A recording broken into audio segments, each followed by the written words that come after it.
Some of us I know are taking PRE.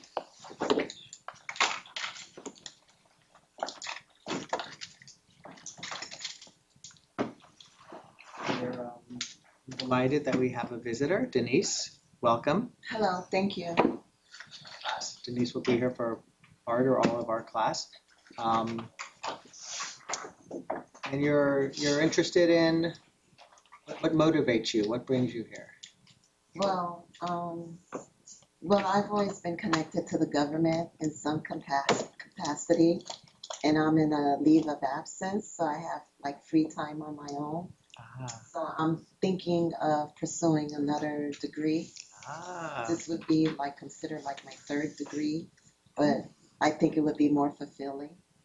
I can use my skills in the area of maybe law. Yeah, I would say so.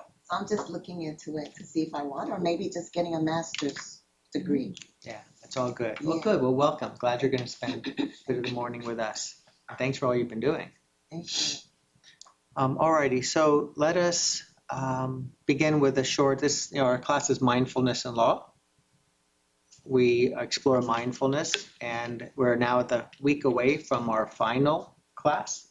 So we'll be putting things together today. Next week's class will be a different class. There won't be a lot to do in preparation for class, as much as it will be an opportunity to consider our semester as a whole. So we're going to do a short mindfulness practice as we begin.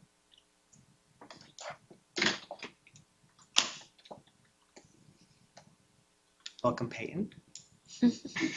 You're sitting next to our guest of honor, Denise, who's visiting.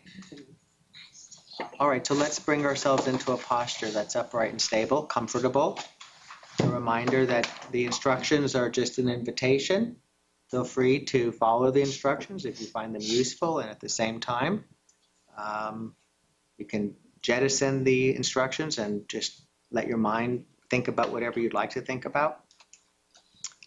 But this is a practice to help us become maybe a little bit more here, present, meaning less likely to be lost in mind wandering and the implications of mind wandering, because we're continually reminding ourselves to return to our present moment experience here. As we lower or close our eyes, whichever you may prefer, or look down with a soft gaze, there's no need for the eyes to be closed. Resting attention on the sensations of the body sitting.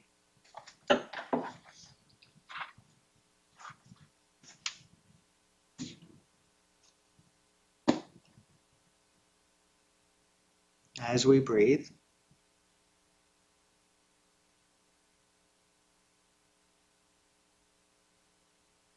And turning our attention intentionally to sensations that are arising in this moment. The more attentive we are to something that's arising in this moment, like the sensations of the breath flowing through the body, the less likely we are to be lost in thought. Or we attend to the sensation, say, of the sound, the vibration of the sound waves from, say, the air conditioner. The more we're attentive to that, the less likely we are to be lost in thought.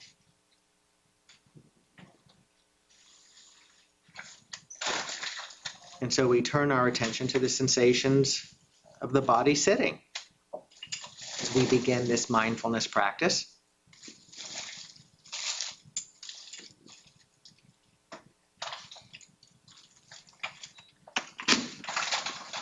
Attending to the sensations of the hands, resting one in the other, or on our lap, or resting by our side.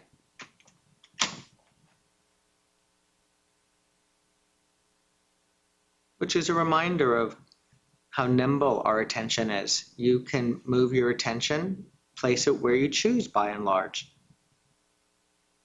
Attention will often wander off all by itself, just drift away, which is very common, very normal, sometimes very useful. sometimes not so useful. So it's an amazing thing that we can direct our attention to the body sitting, in this case, in this moment, to the hands, the sensations of the fingers as we breathe.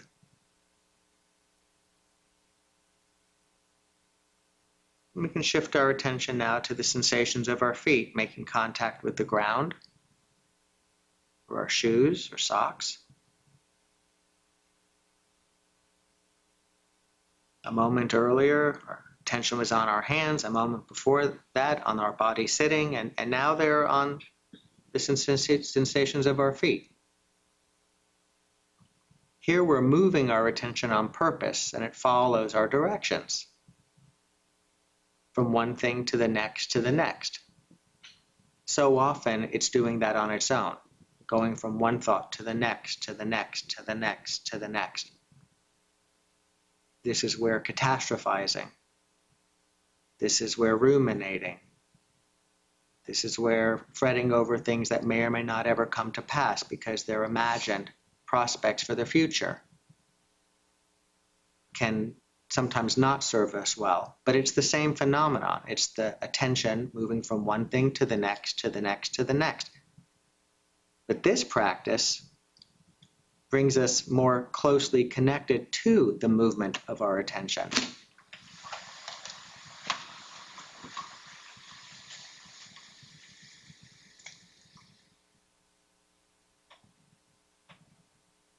And so now we bring our attention, we could say, to the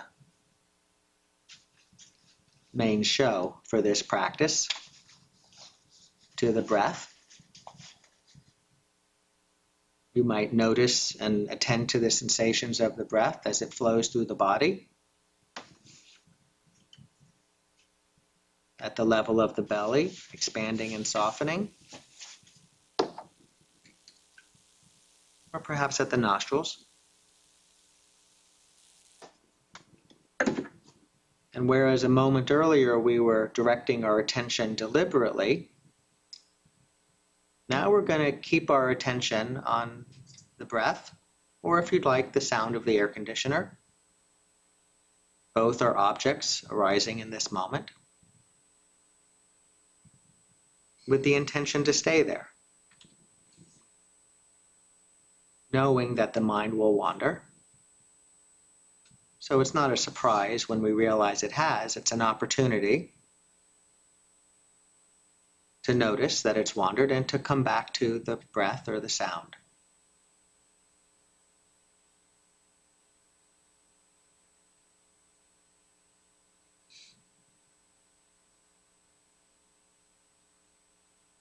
You can't do this wrong.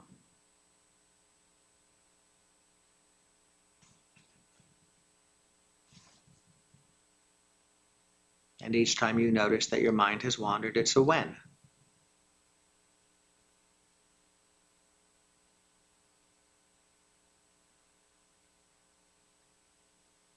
It's exercising this muscle of attention. It's this push-up for the mind. The many ways that this deliberate, intentional practice is a mental training.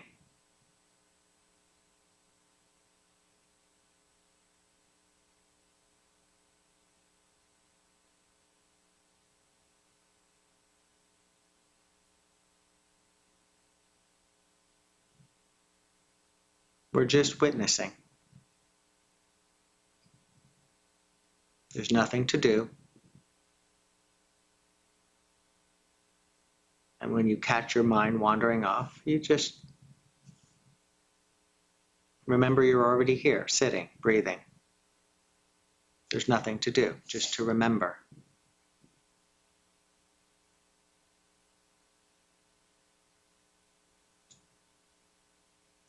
And then, when you're ready in the next moment or two, with an awareness of doing so, lifting the gaze, opening the eyes as we close this period of practice. All right, welcome everyone. If you came a few moments ago, Denise Diaz is visiting our class. And And Denise, this is our class. All right. So sandwich practices. We're going to begin by talking about sandwich practices. This will be a bit of a reminder of what we read about in the chapter on practice. And it's relevant at this stage because one thing we're interested in is seeing how we might take that which we've learned. We've learned a lot of different things this semester, and we can then package it up in ways that is useful to us, make it our own creative practice. And sometimes the length of a practice can be challenging, and yet to be able to practice for a period of time can be useful. And so we can stack a couple of different types of shorter practices together that we find useful. And so we'll look at that in just a moment. There's also two practices. One you read about in the chapter on judgment. Another one that I've discussed with some of you when we've been meeting and talking about your papers. The one from the reading this week is rain. And the other practice which is related is urge surfing. We'll talk about both of those today. And in many ways they will, I hope, bring together, the little light bulbs will go off of how what we've been exploring, we go, oh, I get this. If I had learned urge surfing 12 weeks ago, I could have done it and I would have seen that there might be value to it. But now I understand why those instructions are there. Now I understand a little bit better how to engage in that practice, why it might be useful. So too with the rain. And earlier in the semester, you all read about rain when Dan Harris talked about it in his chapter. And some of you said, ooh, I like that idea of rain. And so we'll have an opportunity to practice that. Both of these practices tend to be, by and large, on-demand, in-the-moment practices. Urge surfing, as you might imagine, when you begin to experience what? An urge, right? Which can be all sorts of impulses or urges. And rain also, as if you could do these just as an end unto themselves, but these two tend to be practices that we do in the moment when we realize that we're grappling with something. One of you is writing about procrastination, and we've talked about how you're writing about setting aside time to sit and get studying done, knowing that it's likely going to be a little bit of a resistance at first. But rather than sort of give up the project at a certain point in time with thoughts like, what's the point? Oftentimes those are just thoughts that are part of the resistance, to be able to maybe employ urge surfing, where we actually feel the urge to get up, the urge to stop, the aversion, and actually surf that urge and see what that's like.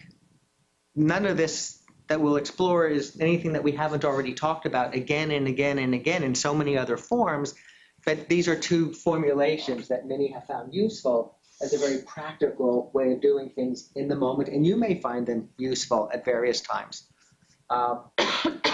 We'll be talking about the chapter on judgment, so I'm looking forward to that. That's our last formal chapter. We could say next week you'll be reading for class the chapter on freedom, and it really is our closing, reflection. So this will be our last formal chapter that gets into the meat of stuff. And you saw Fareed and Fareed's challenge in the not atypical situation where you might find yourself practicing law and something happens and you thought things were going smoothly, but all of a sudden this thing comes up and you're afraid, perhaps worried about what it might mean for you if this comes to light. You might have an inclination to maybe try to make it go away, maybe not speak to it. You sort of know that's wrong, or you know that's wrong, but you're sort of this fudge factor. How can I maybe try to get through it and feel like I'm not betraying the rules and the ways that we can sometimes slip up? Oftentimes not because it's necessary, not because our fearful thoughts are in fact going to play out the way we fear that they will, but because we're feeling a moment of trepidation and we're scared, and it's leading us to make decisions that suggest a compromised judgment that we in the moment feel maybe a little bit better, but then shortly thereafter we may find ourselves having stepped in something that we wish we hadn't. And so we'll be exploring that chapter. Then we'll take a break, and then when we come back we will have an opportunity for you all to share a little bit about what your paper is about. as I indicated briefly on the webpage, normally I would have it where we would be offline, meeting for a couple of hours in groups of 3 or so to talk about our papers. But I've decided, for the sake of time, your time, and also because I changed the nature of the paper to be more of a creative endeavor with structure, but a creative endeavor, I thought I'd have to think about how to have those conversations be as structured and easy for you to show up for. So I've decided instead, and usually that's in groups of 3 or 4, so you all would know what you all are doing, but you all would have no idea what you all are doing. I think it's nice for us all to have a little sense of what we're writing about. So essentially you'll go around and you'll say, I'm writing about blank. You'll give a sense of your title and subtitle. You'll then talk about what practice, mindful practice, you're going to be writing about in particular. One of them, if there's more than one, there only need be one. But if there's more than one, you'll let us know what that is and what settling technique, and maybe a little bit about why you're writing your paper. And I'll comment where I think it might be helpful to everybody to provide a clarification. And if you have a question about the paper, that you can then ask that question as well while we're using our time together to hear about each other's papers and talk about that. Is there anything else that anybody would like to have us make sure we do today? When we come back from our break at some point, or maybe some point beforehand, we'll have the eucalyptus, mindfulness practice eucalyptus. But anything else that you'd like me to have on my mind? Okay, I want to begin with just reading a little bit more from this this chapter on that's yet to come out. So this is the way we can explore it. The foundational role of mindfulness training and performance. And as I read this paragraph or so, I might stop for a moment or two and see if you all can finish the sentence. So this is a chapter that's being written in a scientific journal or book on neuroscience about mindfulness and performance. And here we are 12 weeks in, and I wonder if maybe you all can fill in the blanks as we go along. Ours is not a scientific exploration, but it is a deeper dive and understanding of mindfulness and attention and awareness and the mechanisms of what that might bring about meaningful benefits to us. So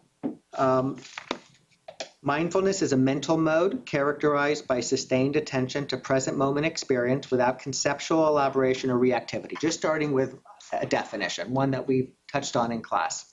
Mindfulness is a mental mode characterized by sustained attention to present moment experience without conceptual elaboration or emotional reactivity.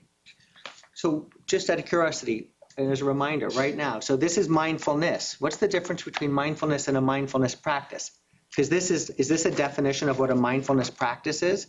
Mindfulness practices are mental modes characterized by sustained. No, that's this quality of mind that we're interested in cultivating, that we've come into class with, but we can strengthen through practice. What's an example of the difference between mindfulness and a mindfulness practice?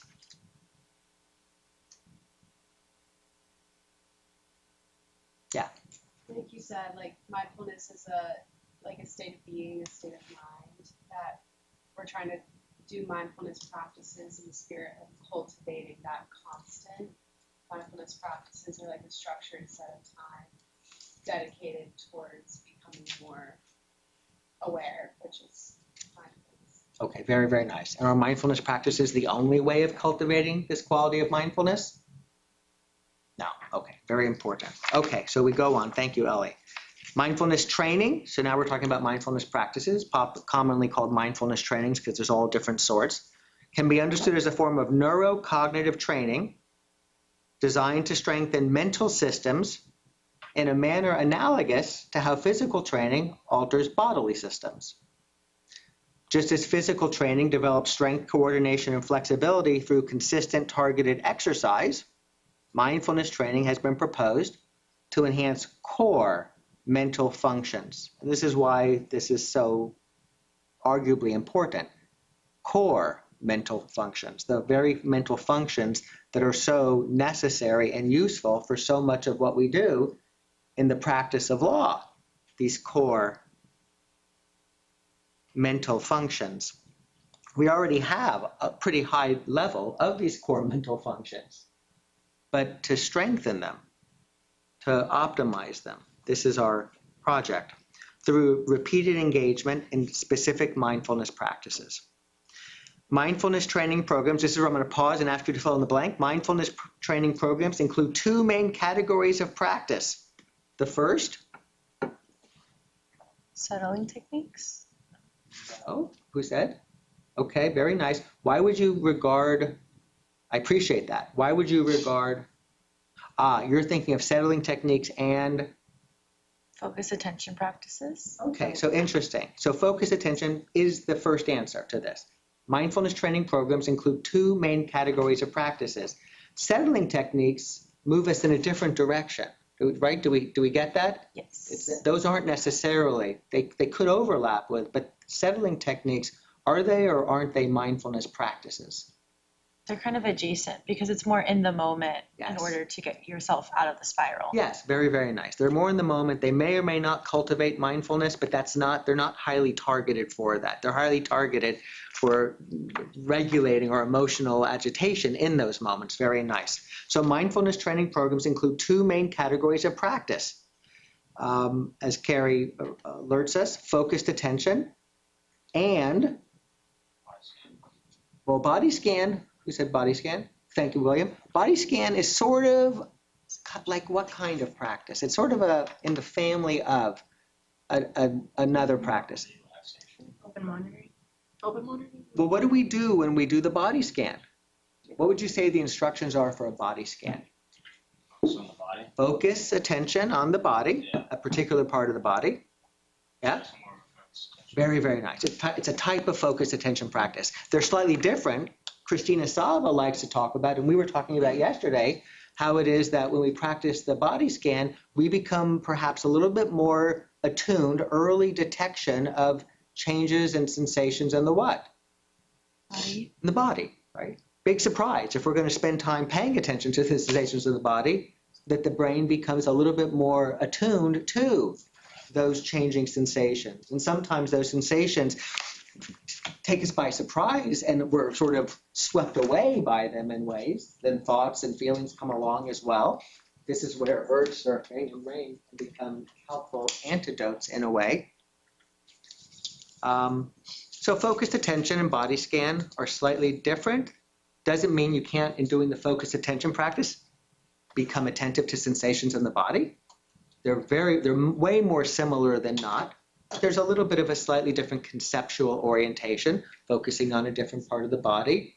And when our mind wanders and we realize it, what do we do?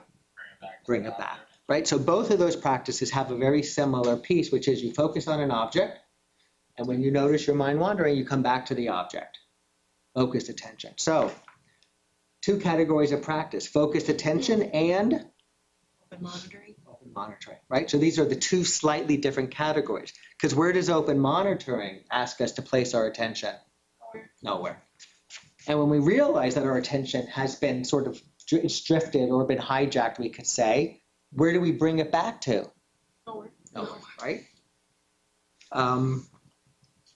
During live MT courses, mindfulness training courses, participants are given opportunities to practice focus attention and open monitoring. That's what we've been doing all semester long. Where trainers provide guided practice sessions and then offer opportunities for reflection, discussion, and feedback. Sort of what we've been doing all semester long, but in a much more open and robust kind of environment than, 4 weeks kind of training. Additionally, participants are instructed to practice mindfulness trainings outside of class using guided recordings. The specific requirements for practice, duration, and frequency vary depending upon the particular program. And for our purposes, they also vary based on what? You, right. What makes sense to you? What's useful to you? And in a week, when we have our last class, and a day after that, it's all you. It's always been all you. But it might feel like it's not, because it's a class with assignments and things like that. But it's always been all you. Even all of your other classes, it's always been all you. It always will be you. And of course, we support and we guide each other.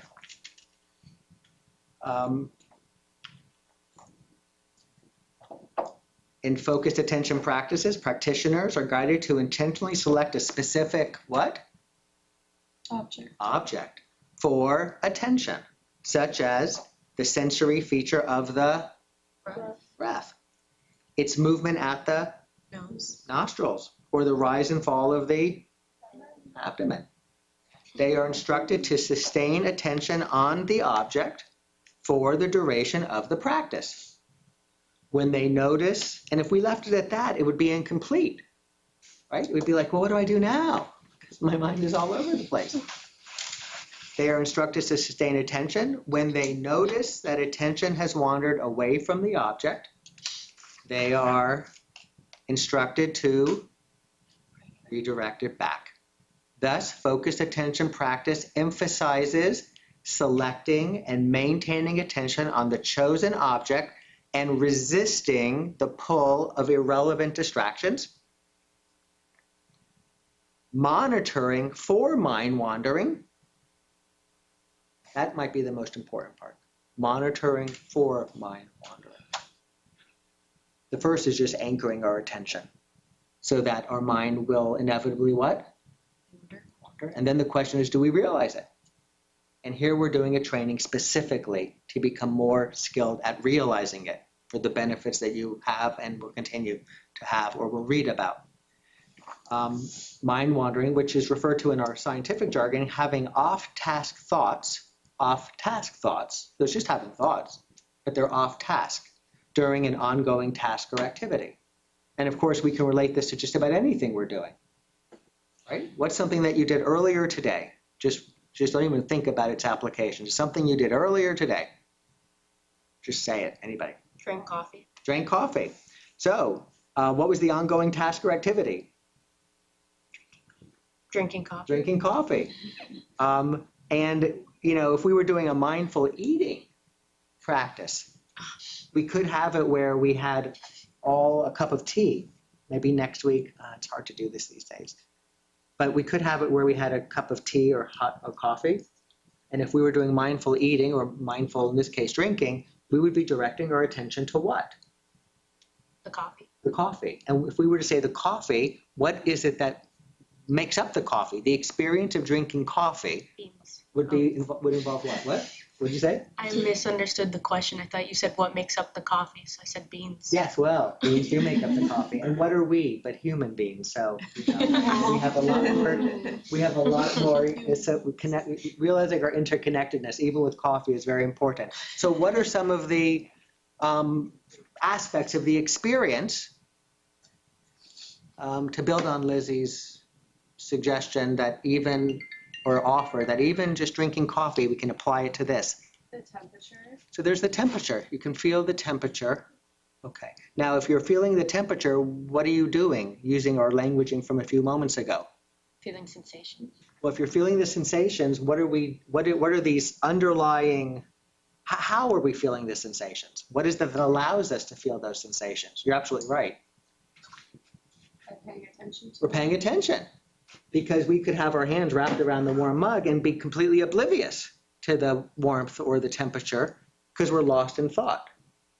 So the temperature, especially if it's warm and and we find that not too hot, find it comforting, as warmth can be, it can draw our attention, and then it's up to us to keep our attention there. If we were doing it as a mindfulness practice, right? We would be focusing attention on the sensations of the warmth, the temperature. What else might we attend to in this present moment experience? The flavor. Like how it tastes in your mouth. Absolutely. You have you ever had it where you've eaten or drunk something and you've been oblivious that you were eating or drinking anything and it was gone before you knew it? Not necessarily good or bad. It's just the nature of, why would we not be aware that we just finished eating, like you're looking for the more chips or something and they're gone. You're like, did somebody eat them? No, you ate them. What is it that we weren't doing as fully as we could have been a few moments earlier? Paying attention. And so, yes, if we're doing the coffee, we could be the aroma. I was gonna say that's my favorite part. What? I was gonna say that's my favorite part. Yeah, right. It's right. And the nice thing about that, you say it's my favorite part. there's a settling quality, there's something comforting, pleasing, there's something relaxing, there's something about the aroma that's nice, but if we're not doing what? Paying attention. So it's a nice coming together of the two. So with mindful drinking, like mindful eating, we can have it where there's the aroma and the taste and the touch. And so what can happen if I can remember where we were, focused attention emphasizes selecting and maintaining attention on the chosen object, which would be the what? Coffee. And resisting the pull of irrelevant distractions. What might be what here is called an irrelevant distraction while you're drinking your coffee. And assuming that we were doing this as a focused attention practice, right? So you don't have to be doing a focused attention practice when you're drinking your coffee. But we are exploring different ways to bring this practice into our day-to-day experience. Like what? What did we do last week? Walking. Mindful walking. And here it is. So what might be a irrelevant distraction? Steph. Okay, Steph tries talking to me. so Jeff is talking to you. Facts. Monitoring for mind wandering. So Steph says, what does Steph say to you while you're trying to do your mindfulness She practice? sends me a text of a What did you meme. say? But I love you so much. It's not so much. You Have a said, great day. And she's like, okay, and so you get the text, you get this loving, kind text, but nonetheless, it's interfering with your task of staying focused on and what thought might you have? I want to respond to Steph's text. Okay, I want to respond to Steph's text, but a moment earlier, and assuming that it's not necessary to do so, a moment earlier, you were savoring the moment. You were going, oh, I love the smell. I love the hey, I just, and because in those moments where we're doing that, where are we not? We're not lost in thought. We're not focusing on and pulled away by the future. This is an opportunity to both rest our attention on something that has a soothing and enjoyable quality, but even if it didn't, but why not do it for those things that do have a soothing and enjoying quality? We are nonetheless training our attention and doing a mindfulness practice, but the real action comes along when we're pulled away. And so monitoring for mind wandering. So then you get the text and you have the thought, oh, I want to respond to her. And if you're monitoring for mind wandering, you'll note to yourself, oh, I just had a thought, which would be called an off-task thought in the midst of an ongoing activity. And then 3 would be, if we're doing the practice, shifting attention back to the object when they notice that it is off track. That would be the nature of the practice. That doesn't mean when we're drinking coffee, that's what we got to do, but it's useful when we're drinking coffee, even if it's not a practice, to realize when the mind begins to take off. And so we're training for that, even in this very pedestrian, day-to-day kind of experience that we have. Even if you had it where when you had a cup of coffee or tea, you just said, you know what, for the next 30 seconds, I'm just going to be here for this. Now, before our class started, 12 weeks ago, we might have said, be here for this. What does that mean? Or I'm just going to be present for my coffee or being with my coffee. It's like, what does that mean? And it does mean something, but the words are ambiguous. It means what with our attention? Focusing our attention on the chosen object. And 2, doing what with our, quote, awareness? We're focusing on the coffee. Yeah, keeping vigilant for where the mind travels off to.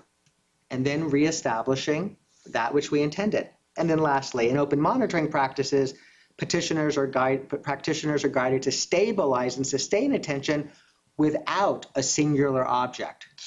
You think that's harder or easier than the focused attention practice? Harder. It's harder. Because we're like, what do I do? Especially when the mind wanders off. Object in an open and receptive manner, monitoring without conceptually engaging in thoughts, sensations, and emotions as they arise and disappear, pass away, because that's what they do, moment by moment. All right. So, in many ways, you all could collaborate on the issuance of a neuroscientific piece on mindfulness. Sandwich practices. So what are sandwich practices? Who remembers? Yeah, Sam. It's kind of like when you mix different practices together.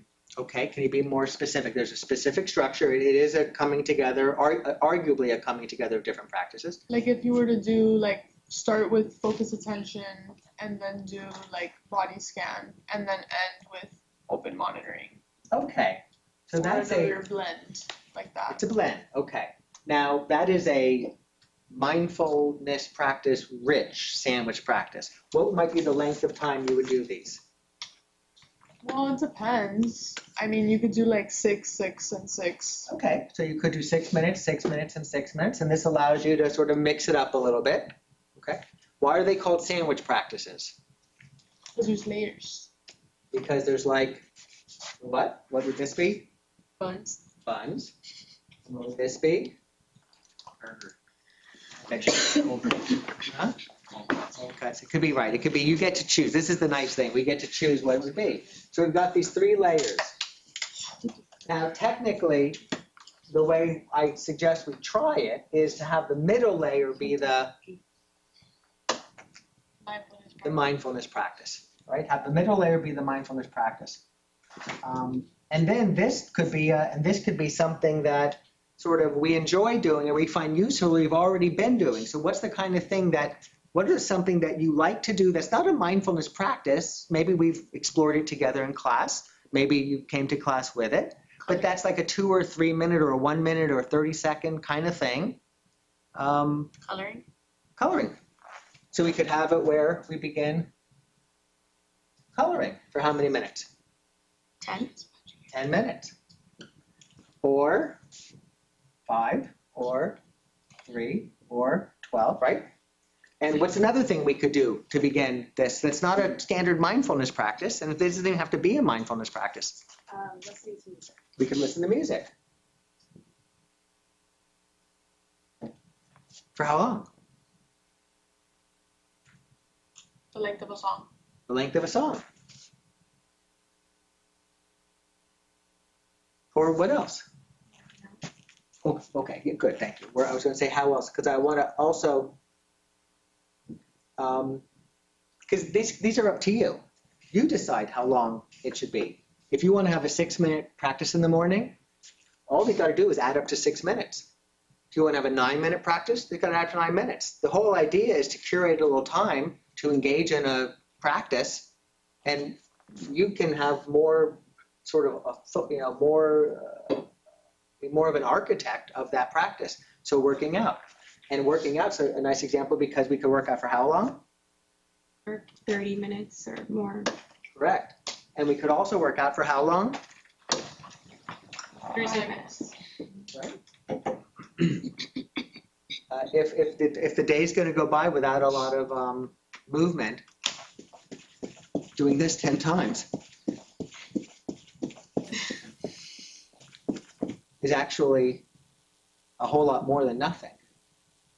Plus, during this time, do you think I was thinking about something else? Not so much. I was a little bit more fully here for the doing it. What else? We got Walking. working out, we got listening to music, we got coloring, we got doing a focused attention practice. I like how the book said reviewing your to-do list. You could review your to-do Mindful list. planning. You could mindful planning from Daniel Zhang. You could review your to-do list. And that could take all of what?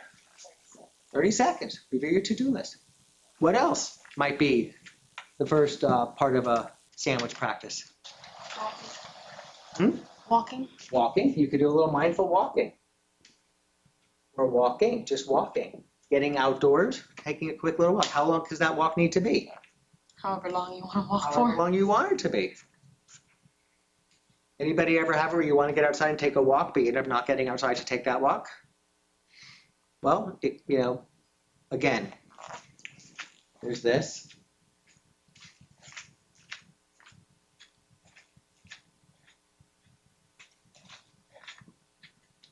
Which may not be the ideal plan for that walk we take.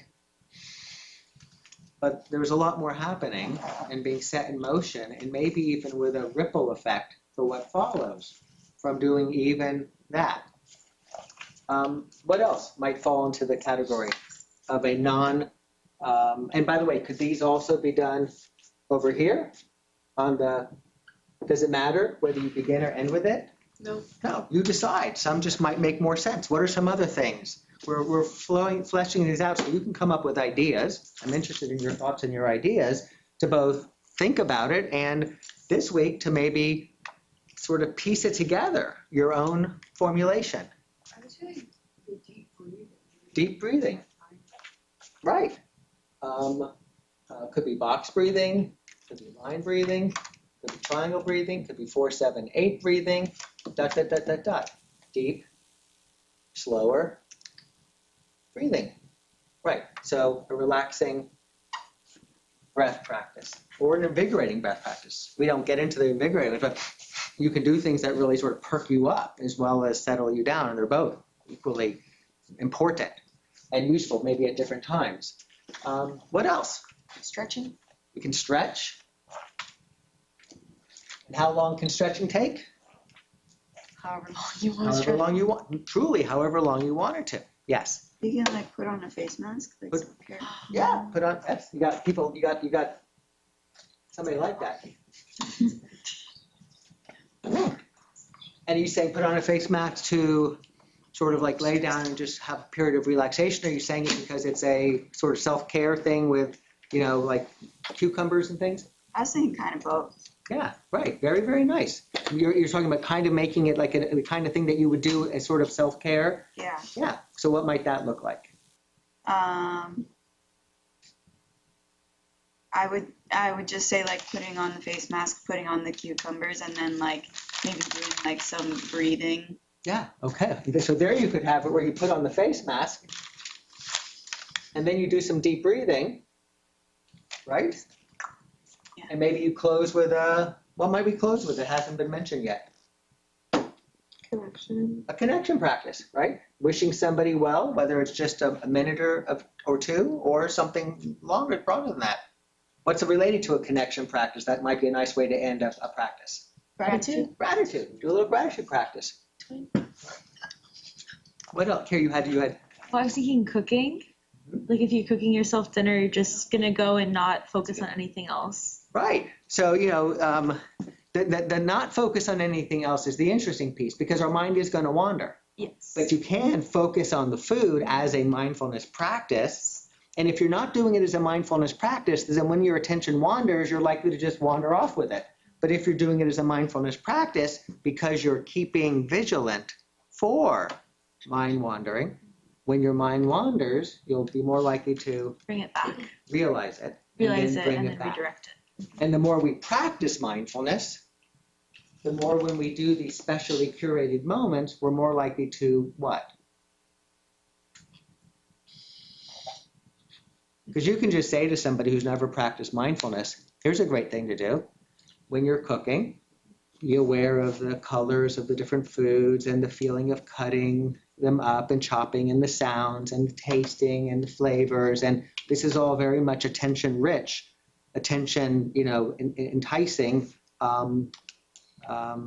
substances. And then when you notice your mind wandering, bring your attention back. And they can try and do that to some degree of skill. But then why might one, and they might find that to be very satisfying for a variety of reasons. So often it's the mind wandering that depletes us, exhausts us, distracts us, gets us anxious, just gives us ideas that aren't really necessarily useful, doesn't allow the percolating of what we've been thinking about in terms of a project we're working on to really percolate because we're sort of diverting our attentional resources or they're being diverted. So why might we then practice on a regular basis?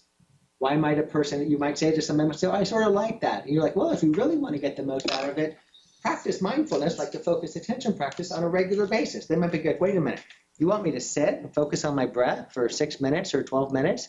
And you're saying that somehow that's going to make my cooking a more meaningful, enjoyable, less stressful experience? What's the connection there?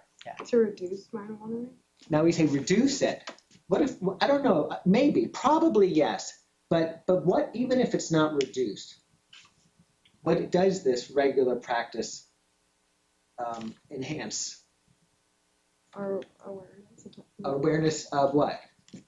Mind wandering. Of mind wandering, right?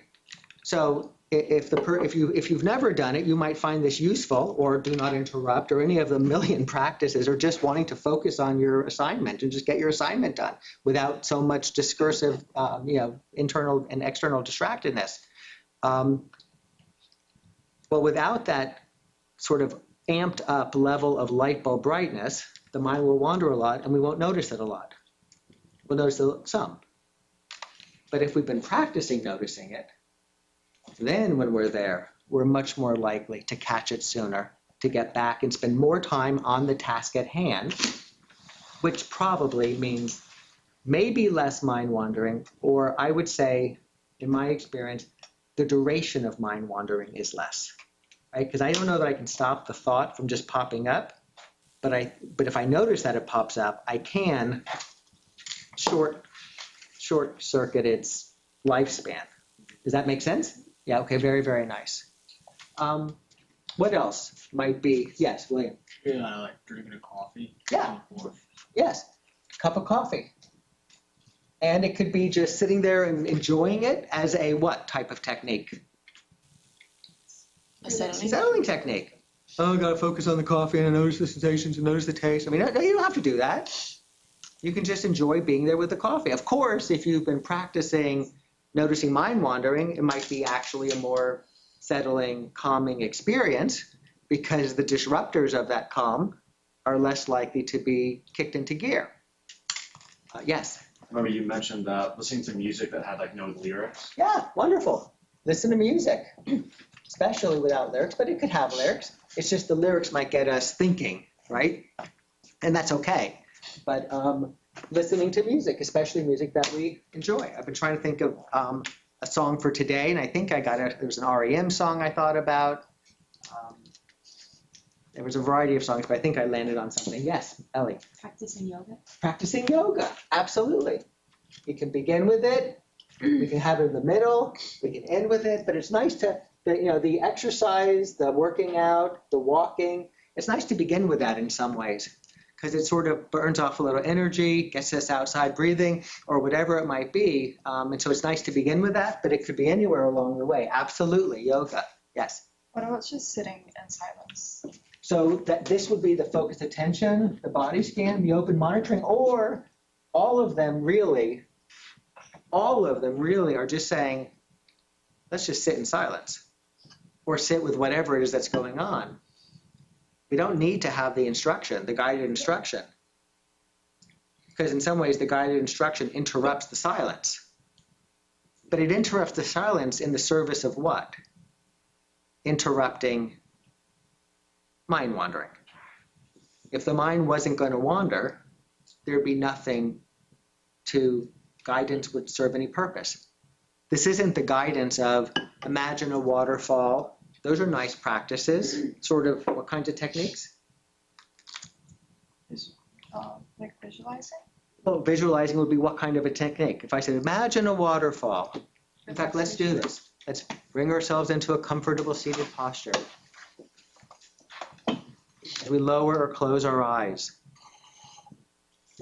and bring to mind a beautiful place maybe somewhere you've been, where there's water, an ocean, a waterfall, a lake, a river, a pond, or someplace you've read about or heard about that you'd like to travel to, or just a place that you make up in your mind right now. You have a sense of the landscape, of trees, of greenery, a sense of the water, perhaps sound, and yourself in this environment. You can feel your feet making contact with the ground. Maybe you're sitting and you feel your fingers against the earth, the soil, or the grass. Sort of get up and you're sort of walking towards the water, listening to it, or perhaps planning to reach in if it's convenient to just sort of touch it and feel its temperature. a sense of the air, cool breeze perhaps, or warm breeze, just sort of gently caressing the skin. And then when you're ready, sort of stepping back into our classroom. And when you're ready, lifting the gaze, opening the eyes. So that was a visualization. You know, we all have different degrees of visualizing. There's many types of sensualizations that draws upon the visual. And what did that feel like? What was that 1.5, 2-minute practice? What did it offer? What did you observe? What did you notice?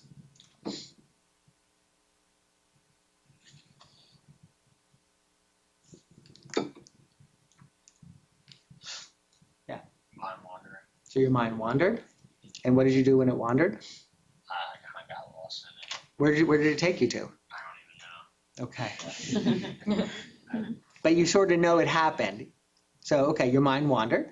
Very nice. Do you remember when it took off? Not exactly when. Okay. Probably not too long after we closed our eyes. And has your mind been wandering today thus far? Yeah. Yeah, okay. So it's just another opportunity, maybe even a more open opportunity for letting it wander. So was that a mindfulness practice? What was it? I said, imagine a waterfall, imagine grass, imagine what would have made it was it a focus attention practice? You could say it was. Did you make it a focus attention practice or was it a focus attention practice? I made it one. You made it one. I think that's right. I think you also were aware of your mind wandering. In some ways, you were keeping a little vigilant. Somebody else was going to say? Yes. I think for me it was more like relaxing, settling. Yeah. Kind of picturing yourself at a beach, kind of. Yeah, right. That's what was intended. It was a 1.5-minute thing, so you'd want 5 or 6 or 10 or 20 minutes to do this. But the idea is that was a settling technique, or at least that's what it was intending to offer us, a settling technique. And so a visualization can be nice to have as something we bring in here, but it doesn't have to be, it can just be part of that, something that we like to do. In fact, you may have some anybody come into class with guided practices that you've already been enjoying and listening to, but you realize they're not necessarily mindfulness practices per se, but they're actually very enjoyable, meaningful practices for you? What would be an example? I think sometimes I use the Calm app. Yeah. Kind of with that, it's just like guided stuff that you just kind of focus on. Right, okay, so the Calm app has a variety of practices. Some are mindfulness, many are not mindfulness. Which one do you like? Like, well, I use it more for like bed at night. Yeah. It kind of puts me to sleep listening to the stories. Okay, so you're listening to stories, right? And that would be a settling technique. In fact, you're using it to help you settle, right? Very, very nice. So the idea of sandwich practices is this. Yes, you could have it where it's 3 different. That's, I think, asking a lot. But if we like to shift gears, that can be a nice thing to do. Even when we do, like, what practice is this? I'm just going to give you the quick instructions. Focus your attention on the sensations of the body sitting. Focus attention. Aware of the. Let me. Thank you. Let me get a couple sentences in. But you're absolutely right. Focus our attention on the sensations of the body sitting, directing our attention and noticing where our body meets the chair beneath us, where our attending to the sensations of our hands, attending the sensations of our feet. What would that be? Body scan. Body scan. And now focusing attention on the sensations of the breath, resting attention on the breath. And when you notice your mind wandering, bring your attention back to the breath. Focus attention. And now expanding awareness and just taking in whatever your experience is. Right? So one practice, in fact, when we do a practice, there's actually practices layered into those practices. They've always been layered into those practices. But here we're actually saying, let's make the mainstay of the practice be body-centered. Let's let the mainstay be open, or let's let the mainstay be focusing. But you can certainly break them out if you want, or it could just be one long practice. Yes, Ellie. I feel like the majority of the practices I've done this semester have been sandwich practices without knowing the name of them until now. And I was wondering if, like, in our practice journals, I could write sandwich practice instead. Because right now I've just been writing in the notes section, like, trying to encompass that. But Yeah, yes, absolutely.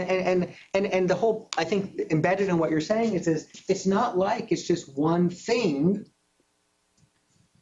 There's actually a period of time, and many of the instructions are designed to bring us back. Noticing that we'll get pulled into sensations in the body, we'll get pulled into emotional states, and we'll get pulled into distracted thinking states. All of the instructions are intending to have us hone in and be aware of those passing phenomena, or when we get pulled away by them, to come back. That's what all the instructions are geared towards, and they do. But here you're able to say, you know what, I like to begin with a 3-minute stretch, and then after my 3-minute stretch, then I'm going to do a 3-minute focus attention practice. And then I'm going to close with a 2-minute gratitude practice. And now you have an 8-minute practice that you've created. And you might find if sitting for a period of time doing one thing or seemingly one thing feels challenging, you can curate it in a way that's useful to you. Don't do gratitude if gratitude doesn't resonate with you. But if it resonates with you, now you have an opportunity to bake it into a 6 or an 8 or a 10 or a 12-minute practice. Don't do 6 or 8 or 12 minutes of box breathing, although that could be a nice thing to do, but that might be asking a lot. But maybe 2 or 3 minutes of it as part of or in the middle of. So for this week, one of the invitations for you all is to create your own, figure out specifically roughly how many minutes, or you could leave it a little bit more. I begin with a few minutes of this, I then do this, and I then close with a this. And you don't necessarily even have to time it or set a timer for it, right? Because now that we've been journeying up this landscape together, you all now can guide yourself. It's like we've been going up this mountain trail for a long time. Now you're like one day going, you know what, I'm going to try and do it before everyone gets up, and you know the terrain. You know the things that are going to take you off the path. What's going to take you off the path? Say it. Mind wandering. And now you know what to do to prepare for those moments, just like you prepare for a hike physically, you prepare for this hike mentally. And then you get back on. Okay, so we're going to move on to the 2 practices, rain and urge surfing, and talk about their relatedness. But anything on this, which draws on everything you've been learning, because you can bring anything into it, of all the things. In fact, what could we call, if in the middle of the day you decided to, while you're sitting at your desk or you're in the library, you decide to take a few slower, deeper breaths, focus your attention on you just got the coffee from wherever, the warmth of the coffee, the taste of the coffee, the smell of the coffee, and when your mind wanders, bringing it back. And then closing with a little bit of a planning for the rest of the day. What 3 things do I not want to forget? What will you have just done? What? And it's very similar to an EMP. That's exactly right. And it's also a mindfulness practice, and it's a sandwich practice, and it brings in relaxation and settling. So really, we're up to the point where it's yours to do with what you wish, but informed by possibilities. Was anybody going to add anything to these lists that we didn't necessarily cover? Okay. Urge surfing. So many impulses, many urges have been likened to a wave, where there's a trigger, and then it rises, and then it crests, and then it falls, right? That this is sort of the nature of of an urge. Does that make sense? Can you relate to that? What would be a kind of urge? The urges come in all shapes on our landscape of the mind. We have them as, you don't have one of these, so you may touch on it while you're here, but you're welcome to reflect on this. We've got, this is the landscape of the mind. This is when things are going really well. And this is all the places that we can wander off to when things aren't going so well. So we can try to get ourselves back on track. So in the cul-de-sac of caught, you're welcome. In the cul-de-sac of caught, we've got impulses. And impulses and urges are very similar. So yes. The urge to snack. The urge to snack. The urge to have snack. something sweet. Or have something sweet. Raise your hand if you've ever had the urge to snack or have something sweet. Yeah, it's fascinating. We're wired for that. I mean, it's primal, taking in carbs is a primal thing. And then when we're feeling anxious and tired and we've got other things in our mind, it can also be a what? It can be a settling technique. Having a sweet can be a settling technique. Now, there are those techniques that we find useful and constructive, and there's those techniques that we don't find so useful and constructive. So that can be a personal preference. So yes, we can have an urge to snack. It's one thing to eat a snack because we're enjoying a meal and we're like, time for dessert. I've been looking forward to dessert. I made this dessert. And it's another thing to be wanting to study and just keep getting up and going into the other room, right? So yes, in this case, you're talking about it as an impulse, as a craving. What else? Scratching an itch. Scratching an itch. What else? To drink. The urge to drink.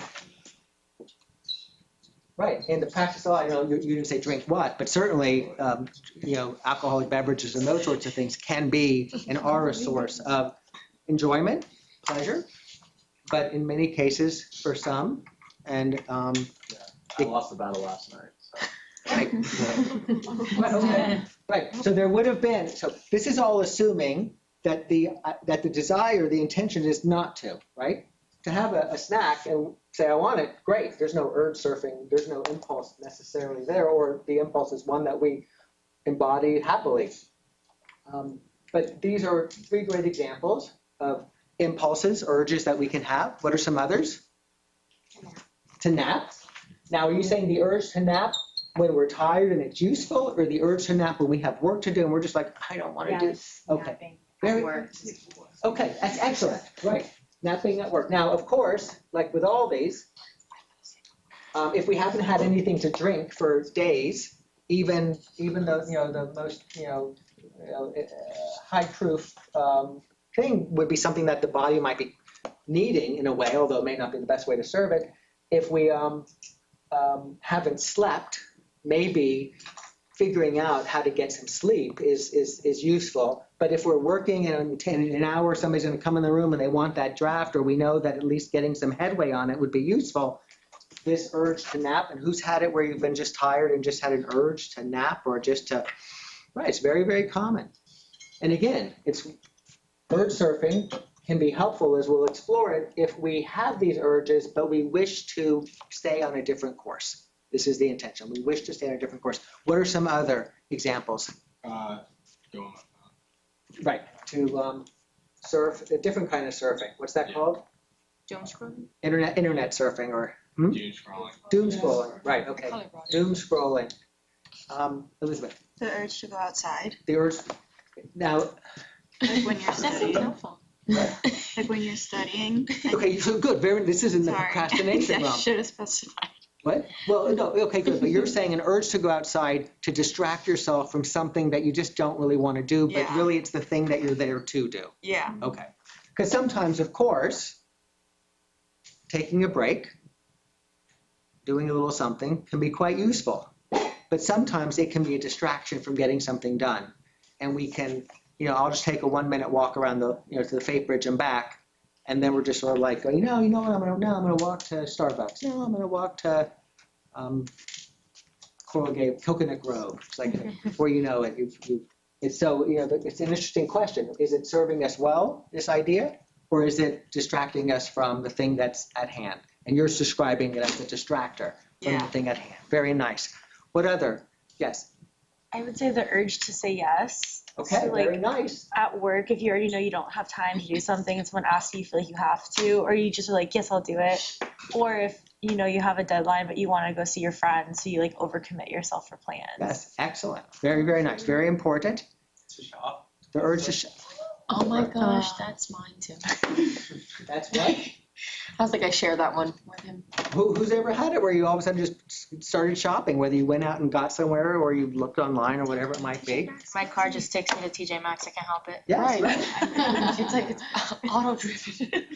The what other? Just because then we're going to sort of look at the actual phenomena and how we apply mindfulness to it. Because what we've done thus far is we identified some urges. Yes. Binge watch a show. To binge watch a show, right? You're going to watch one, but then they make it so easy to just 2, 3, 4, 5, 6. Right. And there's nothing wrong with it per se, unless you have something due tomorrow or you've got reading to do, and there's just an aversion to the doing of it. And then we are able to come up with so many ideas of things that to do. Some that can sound really, really good. I'm not going to work on this. I'm going to work on that class instead. Like, it's interesting. Have you ever had it where you want to work on the class that you're not actually assigned because somehow that one's more interesting in the moment, but when you're working on that class, you want to. So it's amazing how creatively we can be coming up with other options. And That then was actually what I was gonna say, like, if I'm really in the flow state with work with like a single subject, especially around finals, and I feel myself finally starting to get it, and I know I have another final coming up that I really need to pivot to, I like have an overwhelming urge to stay with what I'm doing. It's really hard to like switch gears and like take myself out of that. Right. And that's one of the reasons we learn mindful spaces, because the mindful space says when it gets to be 12:55, or your own maybe mindful space that you bring into your own workplace, we shift gears, and then we tend to learn that that was okay, that worked out, and then we're a little, the gravitational pull is not quite so immediate, and maybe we go back, and maybe we move on to something else, but it's a decision that's made a little bit more intentionally, less, caught as you're speaking to. Okay, any other before we look at the urge, the wave itself? Okay, so there's these, as it's oftentimes talked about, and you're welcome to go, there's lots of discussions, lots of them. There's a wonderful researcher, I think he's at Yale still, I think, Judson Brewer. He's a mindfulness, he's a psychiatrist and a mindfulness researcher. His book, The Craving Mind, From Cigarettes to Smartphones to Love, Why We Get Hooked and How We Can Break Bad Habits, right? Why we get hooked and how we can break bad habits.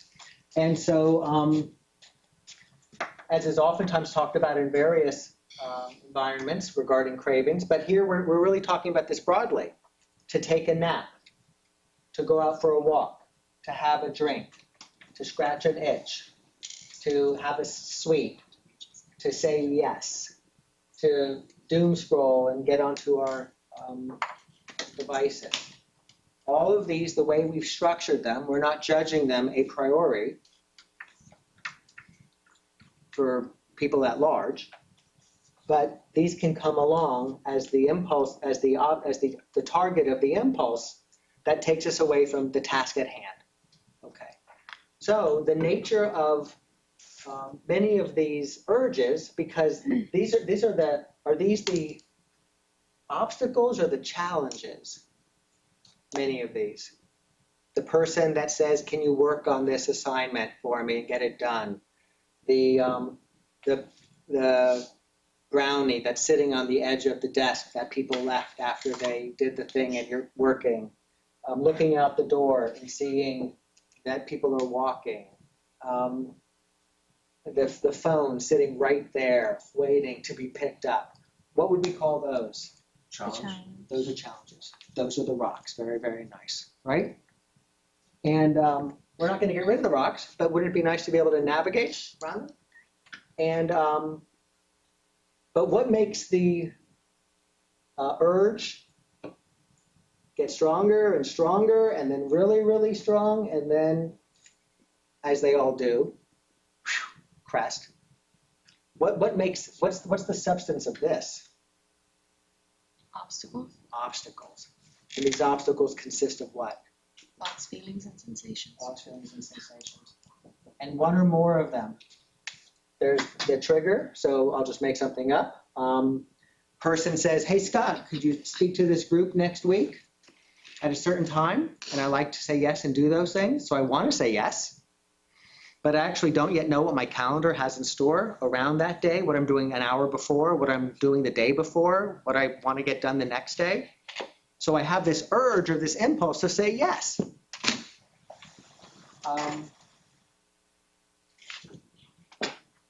And it's triggered by this person making this request. What's an urge that you all might have while you're studying later today? And you can build on one that you've already spoken to. Yeah. Stephanie. I was just gonna say I have the urge to like yap with my friends when I see them. I just like blue, blue, blue, blue, blue, and I forget that I walked outside from the bricks to like get a pen, and I just had 7 conversations. Walk outside the bricks to get a pen, you see somebody, the seeing the person is the The challenge. challenge. And then all of a sudden, there is a series of thoughts, feelings, and sensations, like, oh, I want to talk to that person. Or maybe it'll feel, you have an excitement, like, oh, it'll be fun too, or I'll feel good doing that. So who would like to take a stab at what we do? What's the mindfulness practice? And maybe to take the very first one that was raised. You're sitting there, you're studying, you don't have any snacks or sweets around you, but if you were to get up and you were to walk to some store, you could take 20 minutes, get the snack, eat the snack, enjoy the snack, come back. It's 20 minutes later, you just lost 20 minutes of studying time. So you're studying in the library and you see somebody eating your favorite snack. What's your favorite snack? Somebody's favorite snack? A Smarties. A Smarties. So you see somebody eating a Smarties. Okay. Now you might know that when you see somebody eating a Smarties, that gets you thinking about Smarties. But even if you don't know that it's triggering this cascade of thoughts, feelings, and sensations, what might you then have happen the moment after you see somebody eating their Smarties? Mm-hmm. Smarties. Smarties. What might arise next? Temptation to want to get your own Smarties. The what? The urge to want to get your The own. urge, right, very nice. The urge kicks into gear. So urge arises. Now, what would be the makeup of that urge? Because we maybe would have begun this semester saying, oh, there's an urge, and mindfulness can help you with urges. But we know that an urge actually is made up of stuff. So what would be the first element that you might detect if you're paying close attention as that urge begins to surface?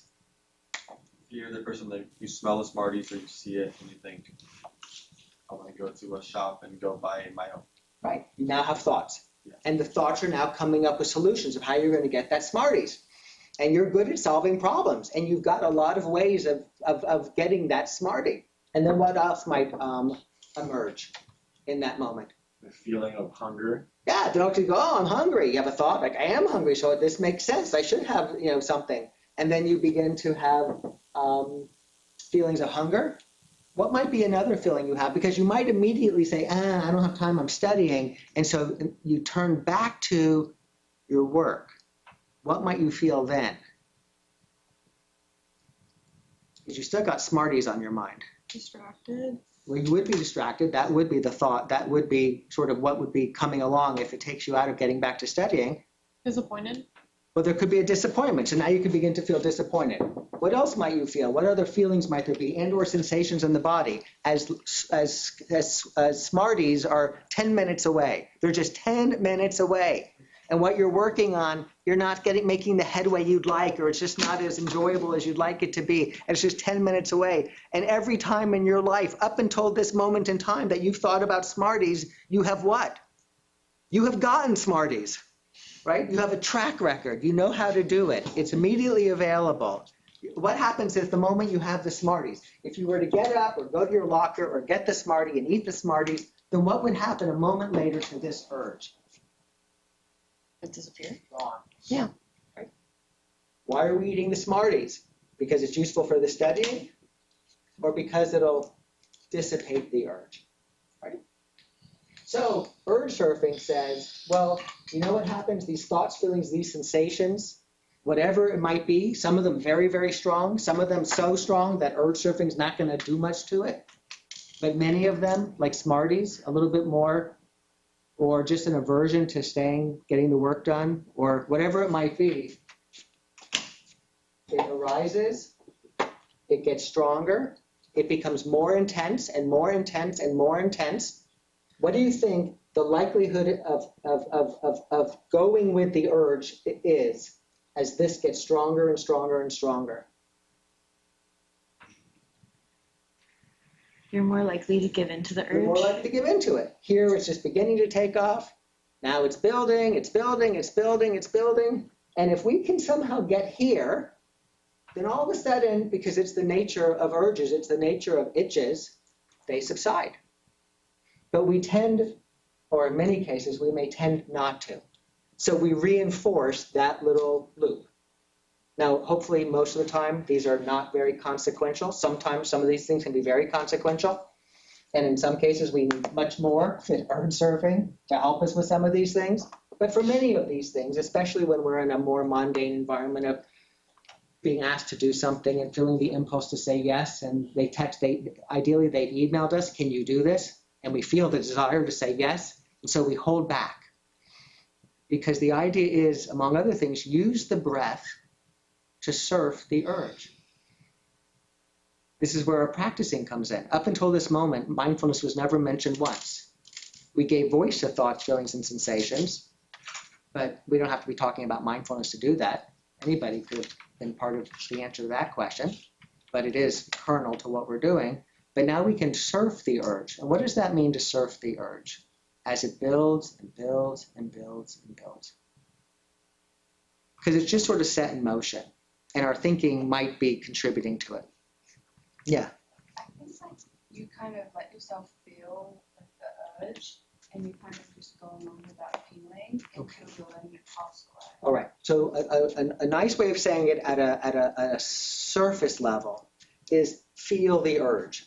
Feel it as it arises. Feel it as it sort of its lifespan sort of takes hold. Crest. Feel it as it dissipates, and then whoosh, a moment later, or 2 minutes later, or 5 minutes later, it's usually in that magnitude for many urges. It's gone. It's like, right? Now, of course, what might happen 2 minutes later when you see the person now taking another set of Smarties out of their box or something? It might start again. But to have the ability to ride through, because as you know, the more you can develop the ability to sort of like not get so caught up in these impulses and these urges. So when we say feel it, well, what are we referring to? What's the it? The thoughts, The thoughts, feelings, sensations. So what does it mean to feel it? And this gets us into rain. So rain is a related practice. Rain says, we're going to recognize, what might we be recognizing over here? What would be the recognizing if it's the Smarties? Or if it's the person who's asked us, a supervisor who's asked us to do something and we feel the urge to say yes. What would be the recognize? recognizing the urge. We could recognize the urge. Like, oh, here it is. I have the urge to say yes. I have the urge to get the Smarties. And then we allow. Now this is a tricky one. What does allow mean? Because this is what you're speaking to, right? Here, we have the urge, but then we're going to feel the urge. We're going to feel it as it, and if we're somehow able to do that, it's getting stronger. It's getting stronger. Our thoughts are saying, "Come on, do it now. It's no big deal. In a minute, it's nothing." You know, which might be true. But it's what's your intention? What did you go into it with the intention to do? This is allowing. And so what does the allow suggest? We're going to allow what? Allow ourselves to feel everything that comes with the urge. Allow ourselves to be there for the experience. Is that easy to do? Not necessarily. Are we always going to, even with this plan, are we always going to ride through it? No. And so when we don't, what's nice to bring into a little bit of, this came into you and I listened to the podcast from last week. What can we bring into those moments when we have the plan, oh, I'm going to ride this one out, I'm not going to have that drink tonight, whatever that might be, and then boom, we do. We do. Fortunately, there's always the next moment, and the next moment, and the next moment, and an almost endless series of opportunities to practice this, to develop this, if we find this useful. So what might we offer ourselves if we, quote, cave? Disappointment. Well, we might feel disappointed, and then we can ride that, but Self-compassion. self-compassion. It's okay. Because even if we get to here, that could be a huge win. Because if we get to here, when we used to only get to here, now we know what it's like to get to here. And we're more likely to get to here next time. So part of this is a reminder that we're talking about incremental shifts, steps on a lifelong journey. After we recognize and allow, so we recognize, oh, this is an urge. Very nice. And we sort of allow, oh, here it is. And here it is, it's getting stronger and stronger and stronger. We do the thing that we have spent all semester working with. All semester, every practice. Often misunderstood. The most difficult part. It's I that allows us to, as we become more skilled at I, allows us to surf.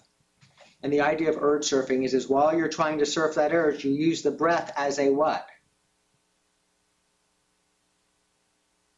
It could be an anchor, but more specifically, as an anchor, it's serving as a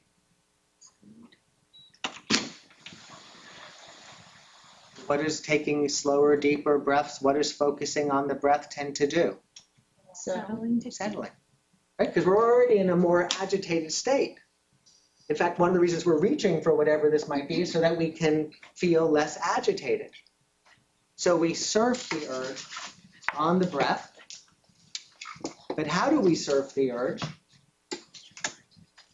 We see who can fill it in. We investigate. We say investigate. Very nice. We investigate. A little bit of what we were discussing 2 weeks ago with whom as our archetype? Sherlock Holmes. So what does it mean to investigate? What does it mean to investigate the urge? To allow, to feel. What does that mean? And how does that relate to any or all of the practices we have been doing? Because urge surfing, like, oh, here it comes, is not the time to practice mindfulness. This is a sort of in-the-moment mindfulness relaxation practice that can help us ride through that urge. It's all the other moments that we have to practice mindfulness to help us for this moment, just like we talked about with cooking, practicing so that we can be more adept at mindful eating. Yeah, Ellie. Yeah, like sitting with discomfort and sitting with urge, it doesn't mean that we won't have urges and we won't be uncomfortable in certain moments. But when those moments do arise, we've practiced for it and it allows us to, I guess, stay more present and stay more like aware of the experience and instead of reacting, we can respond. Okay. So the way I heard you speak to that is how we can use urge surfing as a practice unto itself. So yes, every time you notice an urge to itch, we talked before with Trent about you can scratch the itch, just do it mindfully. It's not about that. But here we're talking about if you want to practice urge surfing, you're like, oh, there's that itch.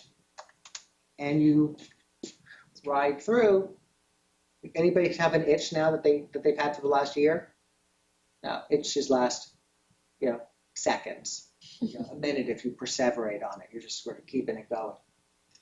So the letting, it's like low-hanging fruit. Oh, there's an impulse to get something to drink, like water or something. Okay, there's an impulse to scratch. And it builds tolerance, it builds resilience in the face of a momentary shift in our state of, a slightly more agitated state comes along. But how does practicing on a regular basis, focused attention, open monitoring, did you have your hand up a moment ago? Yeah, I did. What were we going to say? I think it's like increase my ability to observe all the thoughts and feelings and sensations. So like when you investigate all the obstacles that arise from there, thoughts, feelings, and sensations.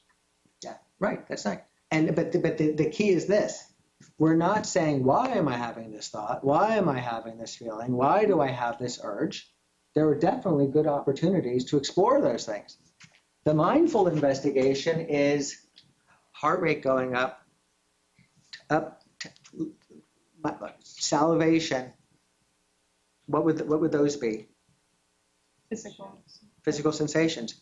I'll just have one, or I'll just go and see if somebody wants to go with me. What is that? Thoughts. And then I feel so tired. I just want to do something that makes me feel better. Or if I do that, then I'll get back in the game of doing this. That would be thoughts and feelings combining.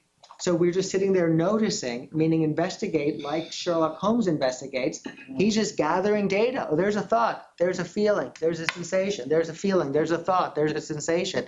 Just gathering the data, investigating it. Because what are we investigating it with? We are investigating it with the superpower in many ways that we've been exploring.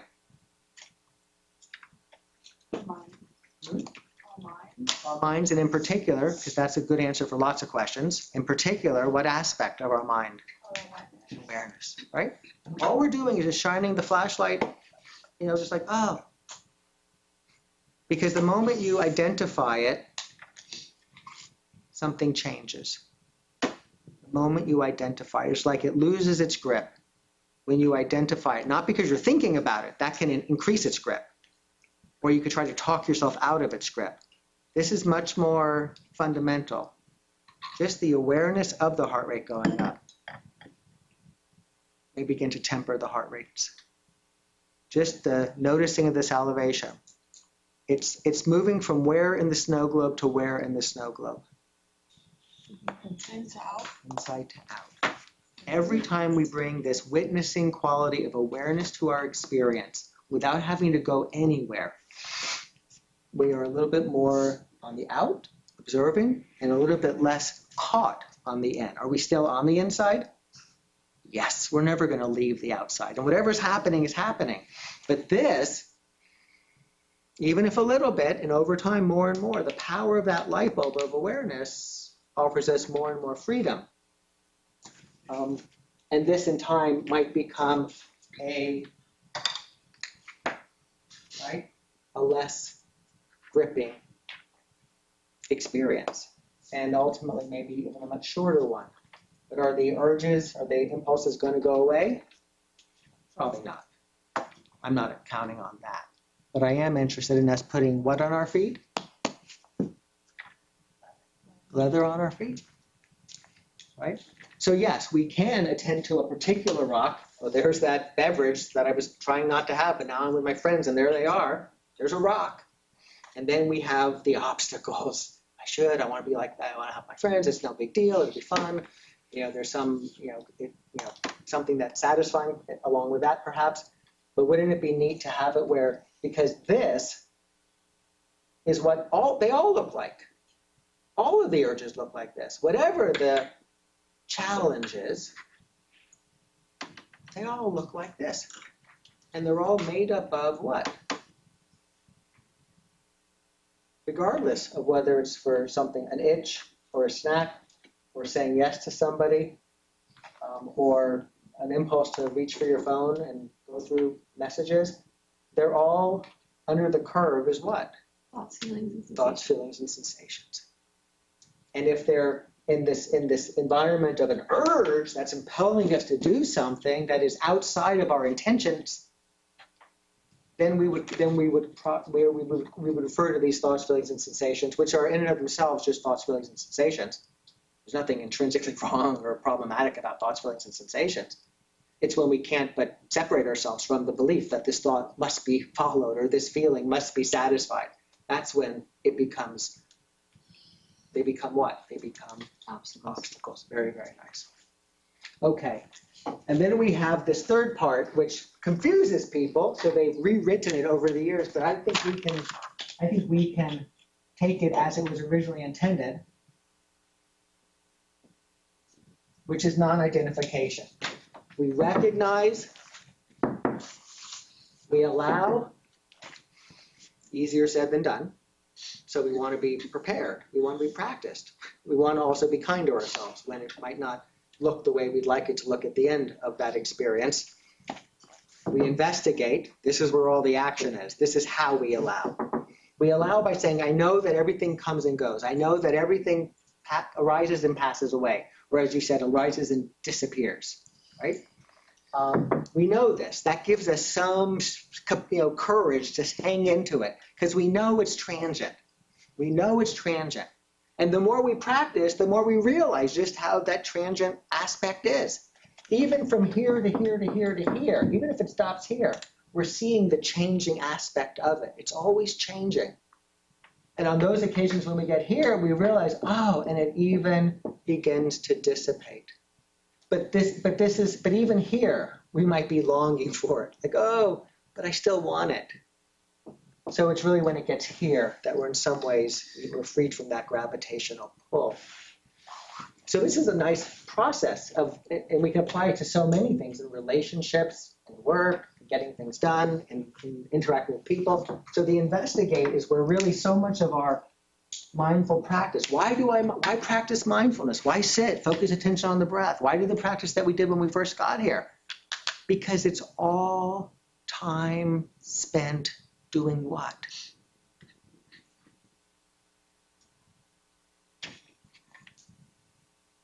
If you sit for 12 minutes and do focused attention practice, if you sit for 12 minutes and do a body scan, or 6 minutes, or 3 minutes, if you sit and do an open monitoring practice, what are we really doing? Occasionally words come in and say back to the breath, aware of the breath. I mean, get some little nudges. But what are we spending that time really doing? What's the purpose of the enterprise?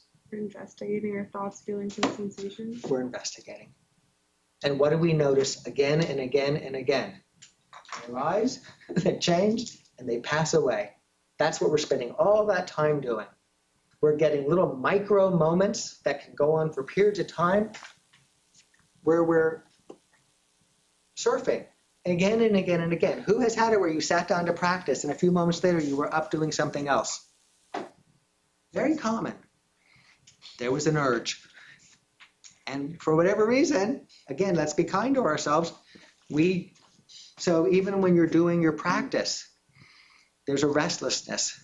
Oh, there's a boredom. There's a thought. Wait a minute, I can do something more productive with my time for the next 4 minutes, as if that's actually true. Sometimes it might be. Usually it's not.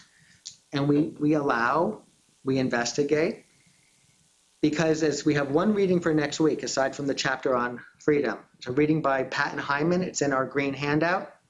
It's called The Mindful Lawyer. It was one of the first articles written. And he talks about something that I think is so important and so useful. You wrote about it in your assignment last week. Some of you others have, but that's top of mind for me. We begin to notice patterns. We begin to notice patterns. And that's a chunking of experience. And when we notice those patterns, we have an even larger capacity to attend to it, manage it, because it's not so many moving parts that can discombobulate us and confuse us. So the last one is non-identification. After recognizing, here it is, allowing, and by the way, next time you're feeling a little sad, recognize, this is sadness. Because rain is not an urge surfing practice. It's just a mindfulness practice in the moment that can be helpful, like urge surfing. So I'm drawing parallels. This is sadness. Can I just allow the sadness to be here? Now, sometimes that's overwhelming and the answer is no. Do something, take care. But sometimes, that person didn't call me back. I wonder what it is. Did I do something to allow? Did I do something? And off it goes. Feelings of like, maybe they don't like me, or maybe they're upset with me, disappointment. There it is. There it goes. And we learn to, essentially, we're surfing an experience. It's not necessarily an urge. And then we investigate. Oh, my heart feels heavy. Shoulders feel a little, breathing a little shallow. And non-investigation, these thoughts, feelings, sensations, they're just temporary. They're transient. They're not me. This gets back to our reading from Michael Singer. This gets back to other readings. Thoughts, feelings, sensations, they come. We're not asking for them. We could be generating them, but usually we're not. They just come along. Somebody walks past us, they don't say hi, and we're like, what did I do? Like, where'd that come from? It's just some conditioned way of trying to make sense of the experience. And so we begin to realize, you know what, this anger, it's here, but it's not me. I'm not just anger. It's anger that's arising, and it passes away. This sadness arises, passes away. This thought, I'm not good enough, it arises, it passes away. This thought, I'm better than everyone, it arises, it passes away. Yes?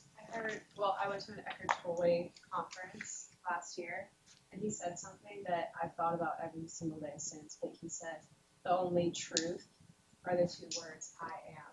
When you're saying a sentence and anything that comes after that is just like a perception, it's not real. Yeah. I think that might be quite useful, might be very important, might be quite unuseful. But it's a generative of that moment and what's arising, and it's unnecessary at some level. As one way that I would take that. Okay. Any questions or comments around anything that we have thus explored? We've talked about why we have been practicing. We've done some practicing together. We've talked about these new variations on a theme, and we've talked about how it is, which you may want to practice and bring into maybe even your paper if it resonates with you. Also, when we're paying attention to the urge, when we are noticing the trigger, when we're recognizing, we appreciate that our attention is being directed somewhere. And as the urge is coming along, as the feeling is arising, we are aware of our experience. Attention and awareness are just fundamentally baked into all of these things. And what does this remind us of? What other metaphor have we used that we could bring to this? The snow globe. As the urge is going, what's happening to the snow globe? It's shaking. What else can we do? The trigger is, we see someone with a cookie, and then we have thoughts. Oh, I want a cookie. And then we have feelings, and then we have sensations, and then we have reactions, which might be overreactions. What is this? Spiral. They're all just slightly different ways of looking at the same thing with slightly different opportunities of how to manage, how to navigate those different terrain. Are there any questions about this? Yes. Say crest at the top of the. Okay, Yes. Sure. Yes, good. It's like a wave comes, it crests, and then it falls. And so yes, it's crest. I just want to say peak there and then crest. Make sure I wrote the right thing down. Oh, well, yeah, no. Peak. Where did I say peak? Under earth surface. Oh, trigger. Here? Yeah. Oh, that's very good, attentive for detail. Yeah, it crests, it peaks. Both are equally oftentimes used, and arguably they would mean the same thing. It's cresting, it's peaking. Sure. And then it begins to subside, it begins to fall, it begins to lessen.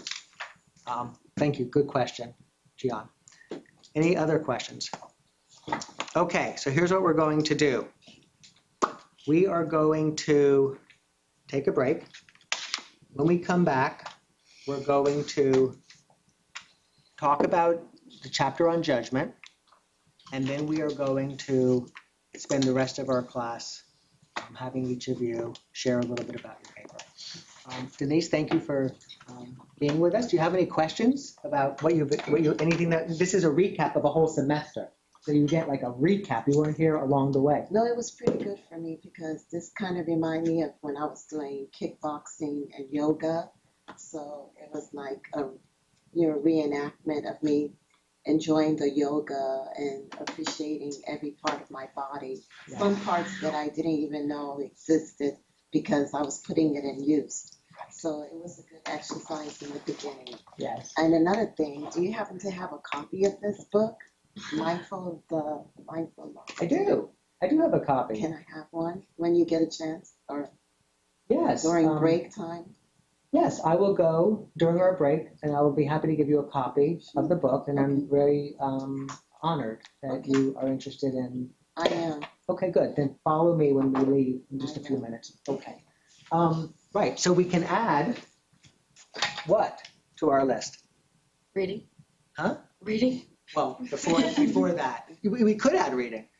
Before kickboxing, and Denise was speaking your language, Ellie, when she said yoga. Very nice. All right. So when we come back, be prepared for us to spend a little bit of time talking about judgment and then getting into our paper. So.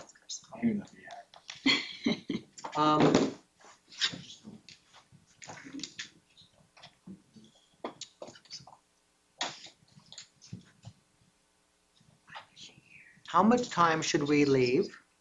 Because I sometimes run out of time and I don't want to run out of time. How much time should we leave to have everybody, it's going to be like, not long. You're just going to sort of let everyone know sort of what your topic is and what your primary mindfulness practice is and settling technique is. How much time should we leave for that, do you think? What if you do it first? First? Before, so nobody. I know, it's a tricky thing. I'd rather, if we were going to run out, I'd rather have next week carve a little time for people who didn't get to, plus those who aren't here to do it anyway. And then pick up with a chapter next week when it's more of a wind down. So I think yours is the better idea in terms of making sure. But if we're going to try to, how much time do you think?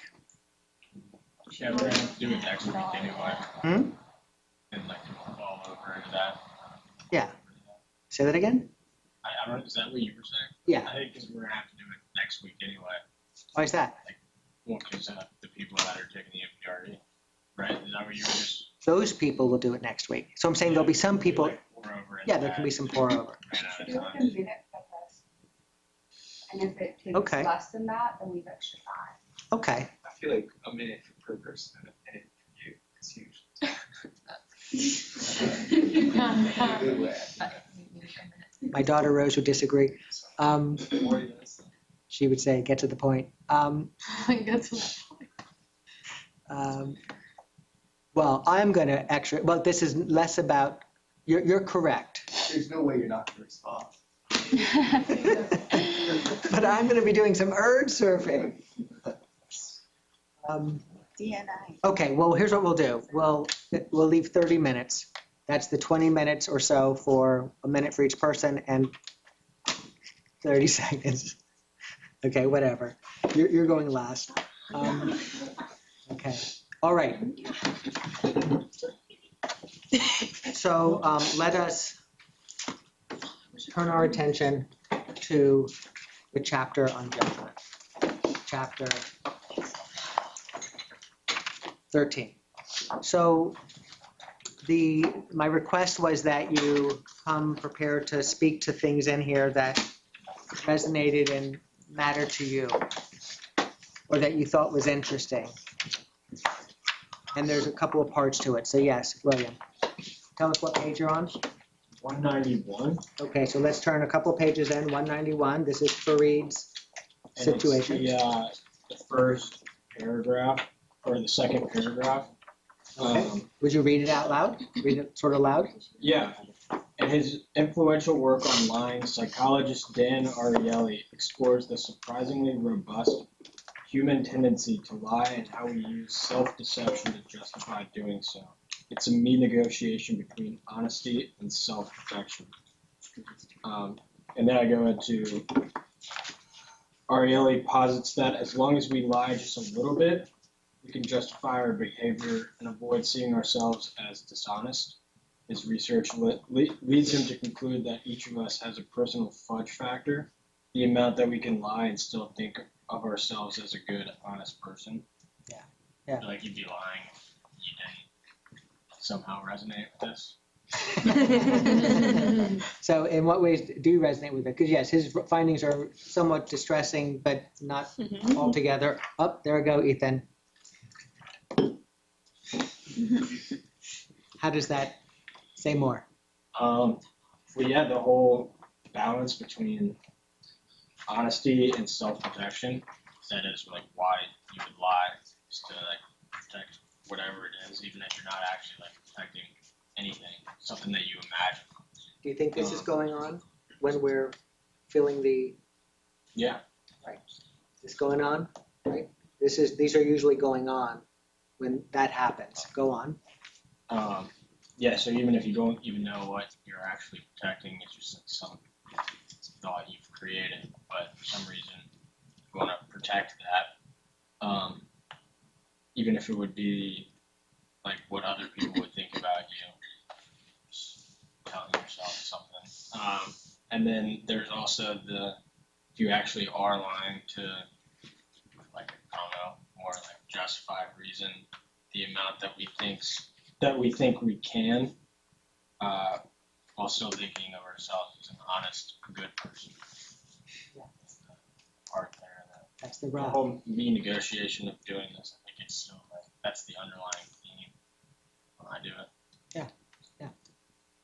I had actually highlighted the exact same paragraph, and it was making me think of like the way that you perceive the world and how it's so influenced by your like self-perception and like the things that you think and feel being influenced in that way, and like the obstacles that you encounter, kind of like when you're like cut off in driving, like you think like, oh, it was their fault, like they were doing something wrong, but I have like so much on my plate and it's so hard for me, kind of like blending those two into like your self-perception and like your judgment being influenced by that. Very nice. And if we were to look at it from the spiral, the things you just said, those would be two competing. When the person cut you off, you said two different thoughts that could emerge. Yeah. Well, do you remember them? Say them again. Like it was their fault. Okay, so there's a thought that has a whole lot of implications. And then you also said there's also the I don't remember. self-protective. Oh, like the self, like, oh, something's going on in my day, like I have so much on my plate. Which is also a what? Thought, right? The thoughts may be true, they may not be, but they certainly influence our behavior. And thank you for building on that. Anybody else staying with this particular piece, this fudge factor? It is amazing the amount of times people will lie in the course of a day, not realizing it much of the time. What do we call those? We call those White lies. white lies, right? It's interesting we come up with a word to somehow explain. I don't know it, but it's still lying nonetheless. It has an impact nonetheless. And do we get caught for most of them? And there lies the rub. We get away with it again and again and again. But might it disserve us even in ways that we don't appreciate? And that's, so the very least we could do is be what? More, right? And then at least we've got. I just feel like you have to balance the effect of the white lie versus not doing the white lie, because we tend to like lie in those instances in which someone else is involved and they're going to be affected, and like everyone's so soft nowadays that you have to like, lie sometimes or they're going to be upset. And if somebody's upset?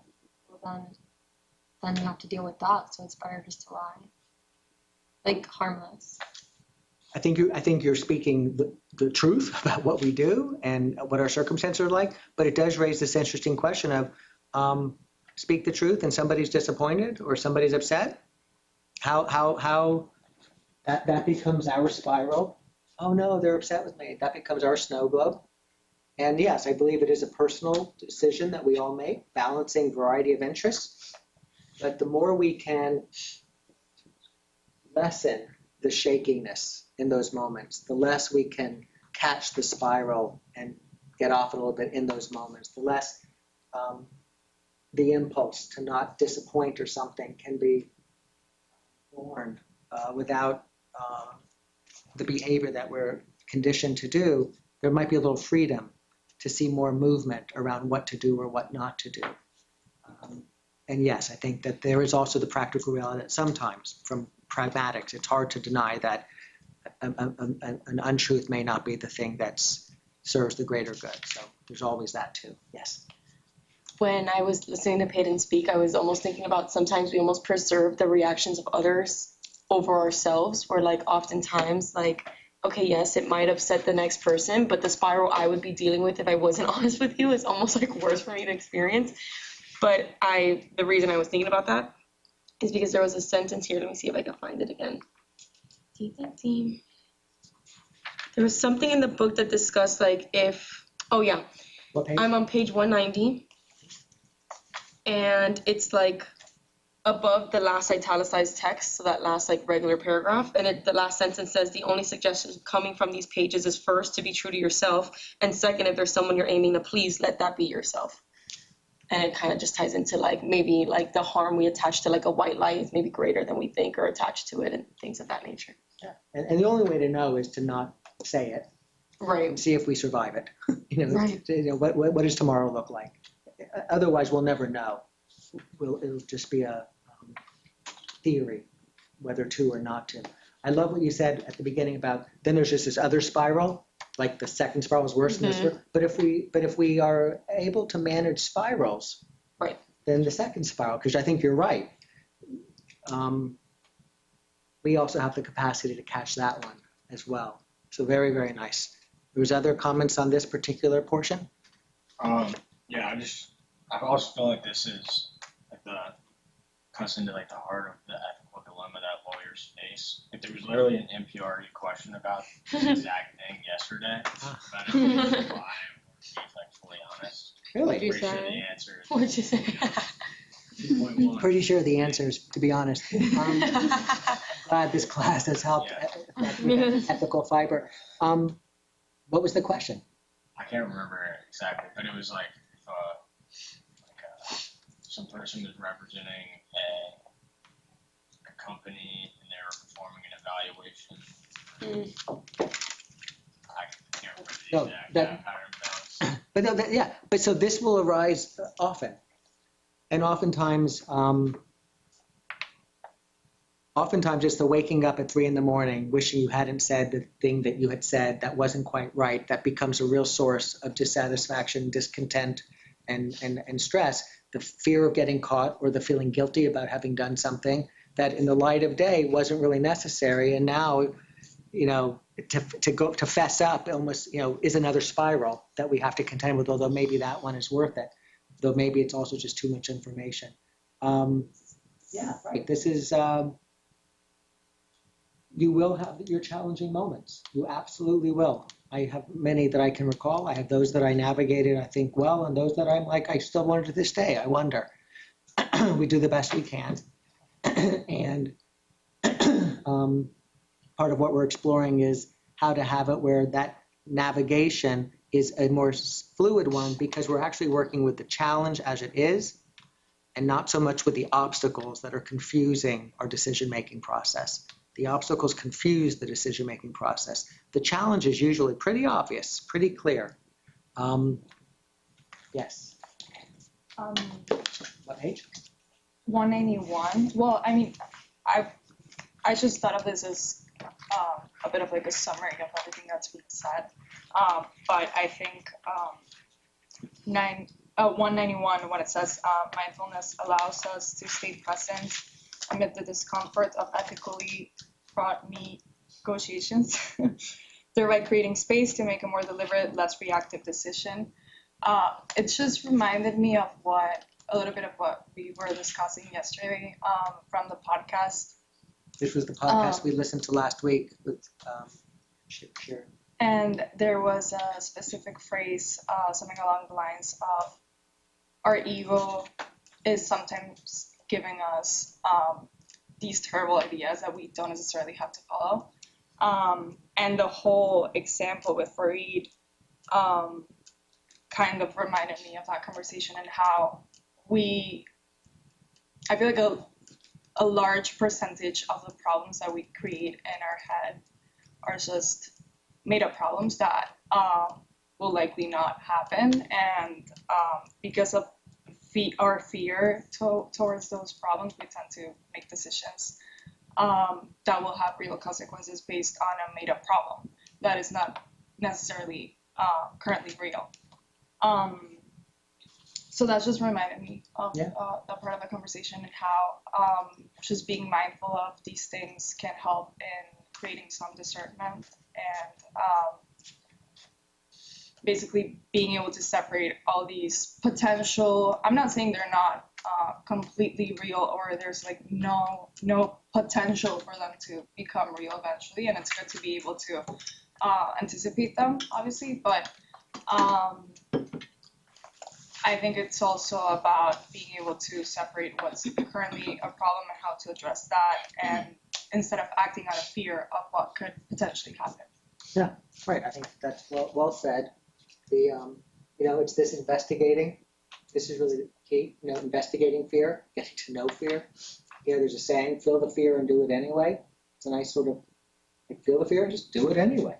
when our daughter Rose, here I go, Ethan, you're so right, I gotta just give you. When our daughter Rose was very young, we have 2 floors, and she was going down, and her bedroom was down, the bedrooms are downstairs, and she was like, I don't know how old, but she was young. But we were like, okay, time to go to bed, and she's like, I'm afraid to go down the stairs. So we go down the stairs and we do that. But then at some point in time, she was like, I'm afraid to go down the stairs. We were just like, go down the stairs. It's okay. There's no, whatever. And she's like, but I'm afraid. And we're like, what are you afraid of? We're doing all the things that you might want to do to try to be. And then at some point, she was like, I'm just afraid that something will happen. And so we're like, well, we're telling you that we're pretty sure nothing's going to happen, but you're still afraid. Can you feel that fear and just go down the stairs anyway? And she was like, you mean I can do both? I can feel the fear and still do the thing? And it was like that was teasing apart these things that always got glommed together. And then she sort of did it. Then it got a little easier the next time. And this is sort of what we're exploring. And in some ways, the investigate, it's easy to say to do it, but it's hard to do it. We're exploring a methodology for sizing up what's really at stake, seeing it more clearly, and then being able to navigate, not because we're somehow forcing ourselves, but because we see things more clearly. Fear, there you are again. There you are. Breath. Noticing the thoughts, they'll fire me, I'll never get this done, what will happen? Oh yeah, that's interesting, that's not necessarily true. We investigate, and the truth begins to reveal itself just by investigating that which tends to just take hold. Okay, I have a comment that kind of has like a few layers, so let's bear with me here. So the chapter in like a general sense, there's not really something that I could point to, made me think about how misplaced our judgment is when it comes to ourselves, because oftentimes we can be like our worst critic. So sometimes like maybe you don't want to raise your hand in class because if you say something wrong, you're going to sound stupid and that's embarrassing and oh my God, what, like I don't want to do that. But if someone else raises their hand in class and they get it wrong, you're just like, oh, you don't even think about it. So in that sense, it's like you're judging yourself so hard, but other people are somehow getting like a pass in a way that you don't give yourself a pass. So that exists.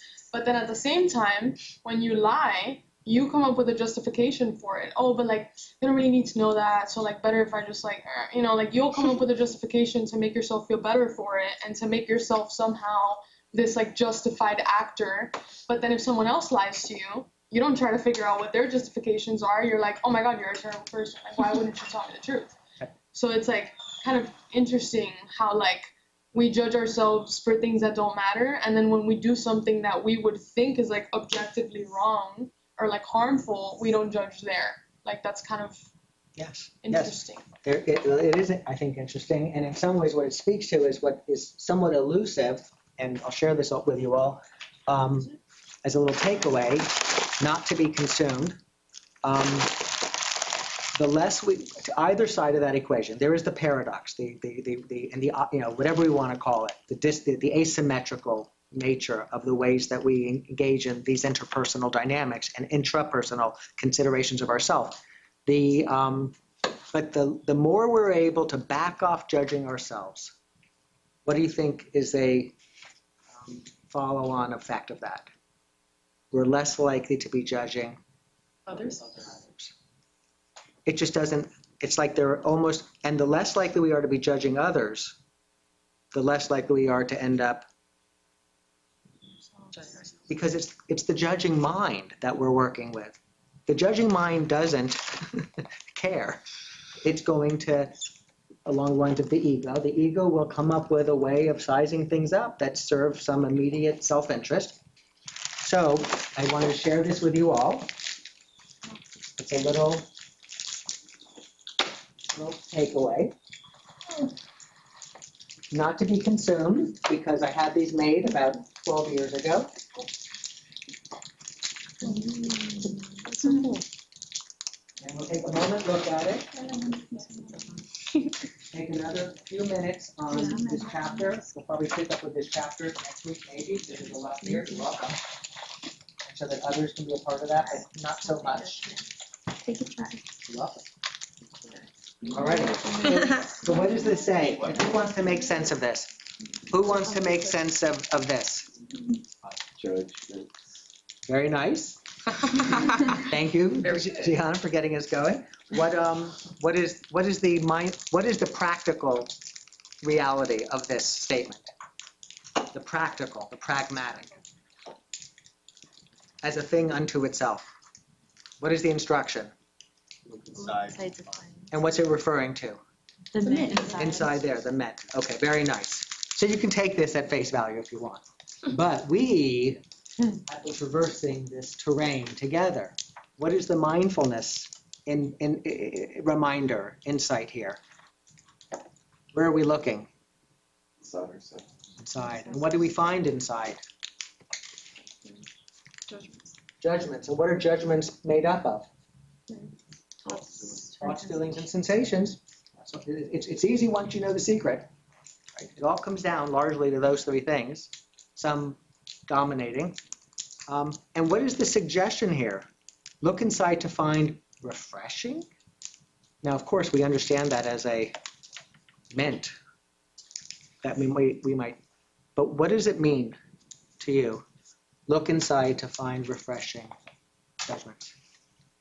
Maybe kind of like alluding to the freedom chapter, like Yes. it's freeing Yes. to see that. That's exactly right. If we see clearly what it is that judgment is made up of towards ourselves and others, if we see through it, maybe there's something there to say something about or do something about, for sure. It might be like you said, but there's a whole lot of confusion laid around it. To pierce through that is freedom. It's refreshing. It's liberating.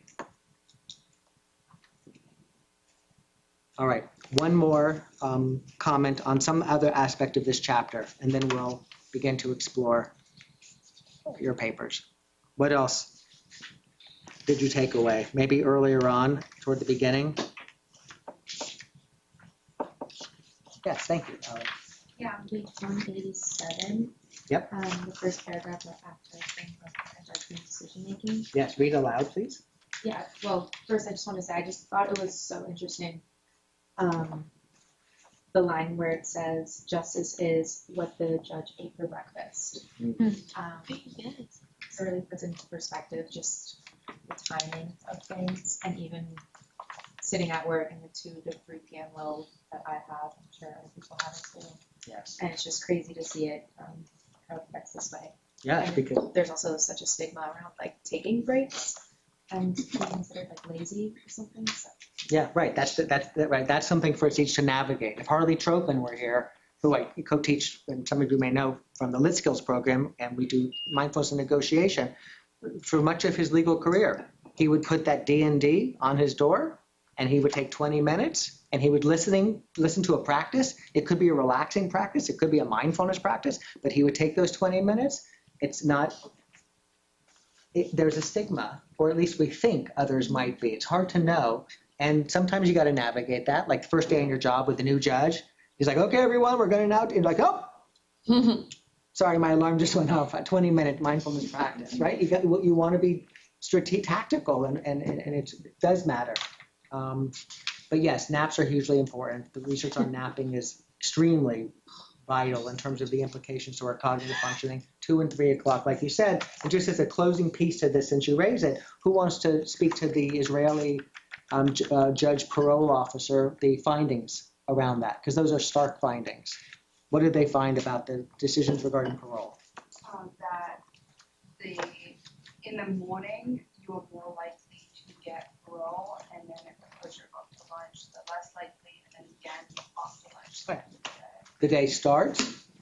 People are coming in front of these judges who are expert at what they're doing to decide whether or not to get parole.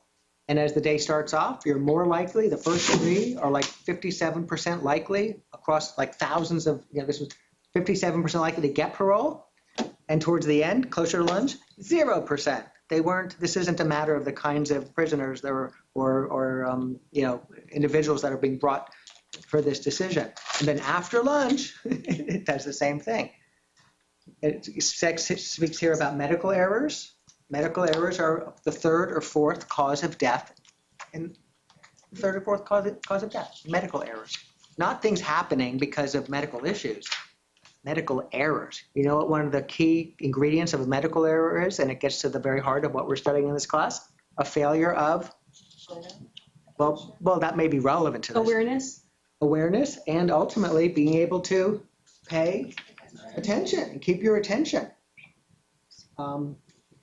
Especially when you're stressed, especially when you're busy, etc. Okay.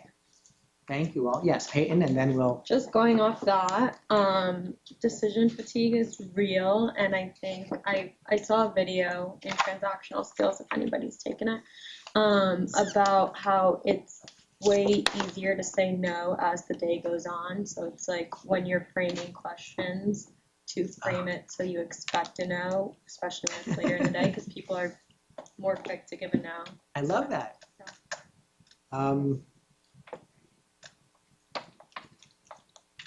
Shall we stay with what you just said, or should we move on? Should we stay with what you just said? I feel like it's been fun. It's all good. So your answer is no. Juicy, I couldn't frame it quick enough. All right, so if we would, I'd love to hear, we'll start here, we'll work our way this way. We're keeping it to about a minute, so that's our rough time frame. My nemesis. How did that emerge? Oh, that's kind of you. Okay. In whatever way you choose to speak to it, let us know what you're writing about. But it's really, what I'm really interested in is for people understanding what's the topic you're writing about, mindfulness, and what's the main mindfulness practice you plan to write about, to share with the reader, and what settling technique. That's really the essence of it at this moment.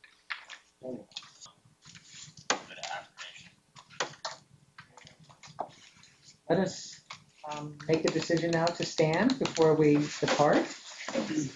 Let us have it where William's reminder of the psychological side, for those who've forgotten, let us breathe in.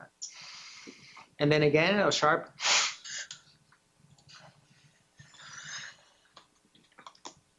One more time, breathing in. Again. And then, left hand. The what? Right hand. 1, 2, 3. And here we are. The feet. Attending to the sensations of our feet. If it's not already clear to you, this is a body scan. The arms slowly come up, noticing the sensations arising in and around the arms as we take a gentle stretch. Body scan. Attention. Aware of the sensations. Awareness. Fingers. Connecting with the beautiful creatures out there. Arms coming up. Open, receptive. This is a little bit of open monitoring. Just here. Arms slowly come down. We'll do a quick 4, 7, 8. So we're going to slightly modify this as we inhale to the count of 4. Hold to the count of 7.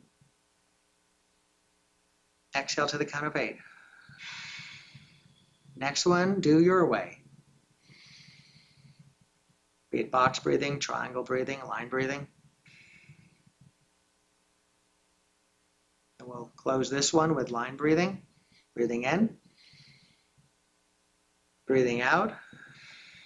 This is the wind. And then the arms come up.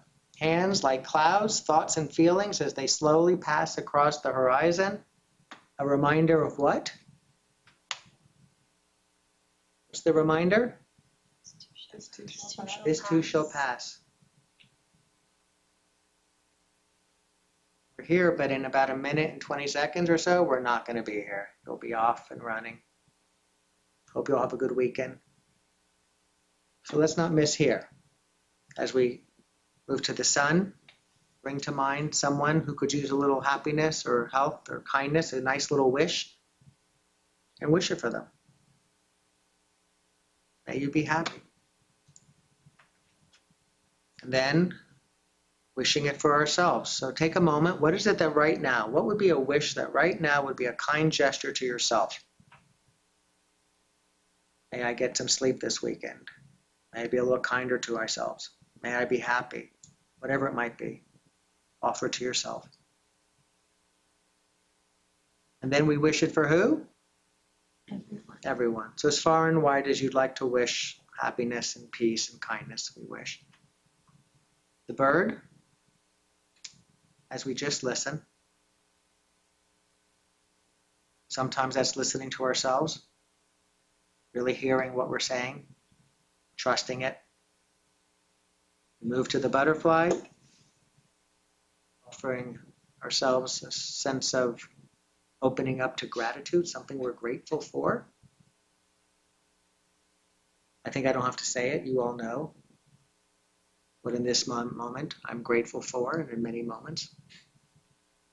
Then the hands turn into the eyes of the tiger, courageous, strong. The eye of the tiger, we embrace the tiger within, and we return to mountain. All right. We'll see you all next week. Thank you for a really nice day together.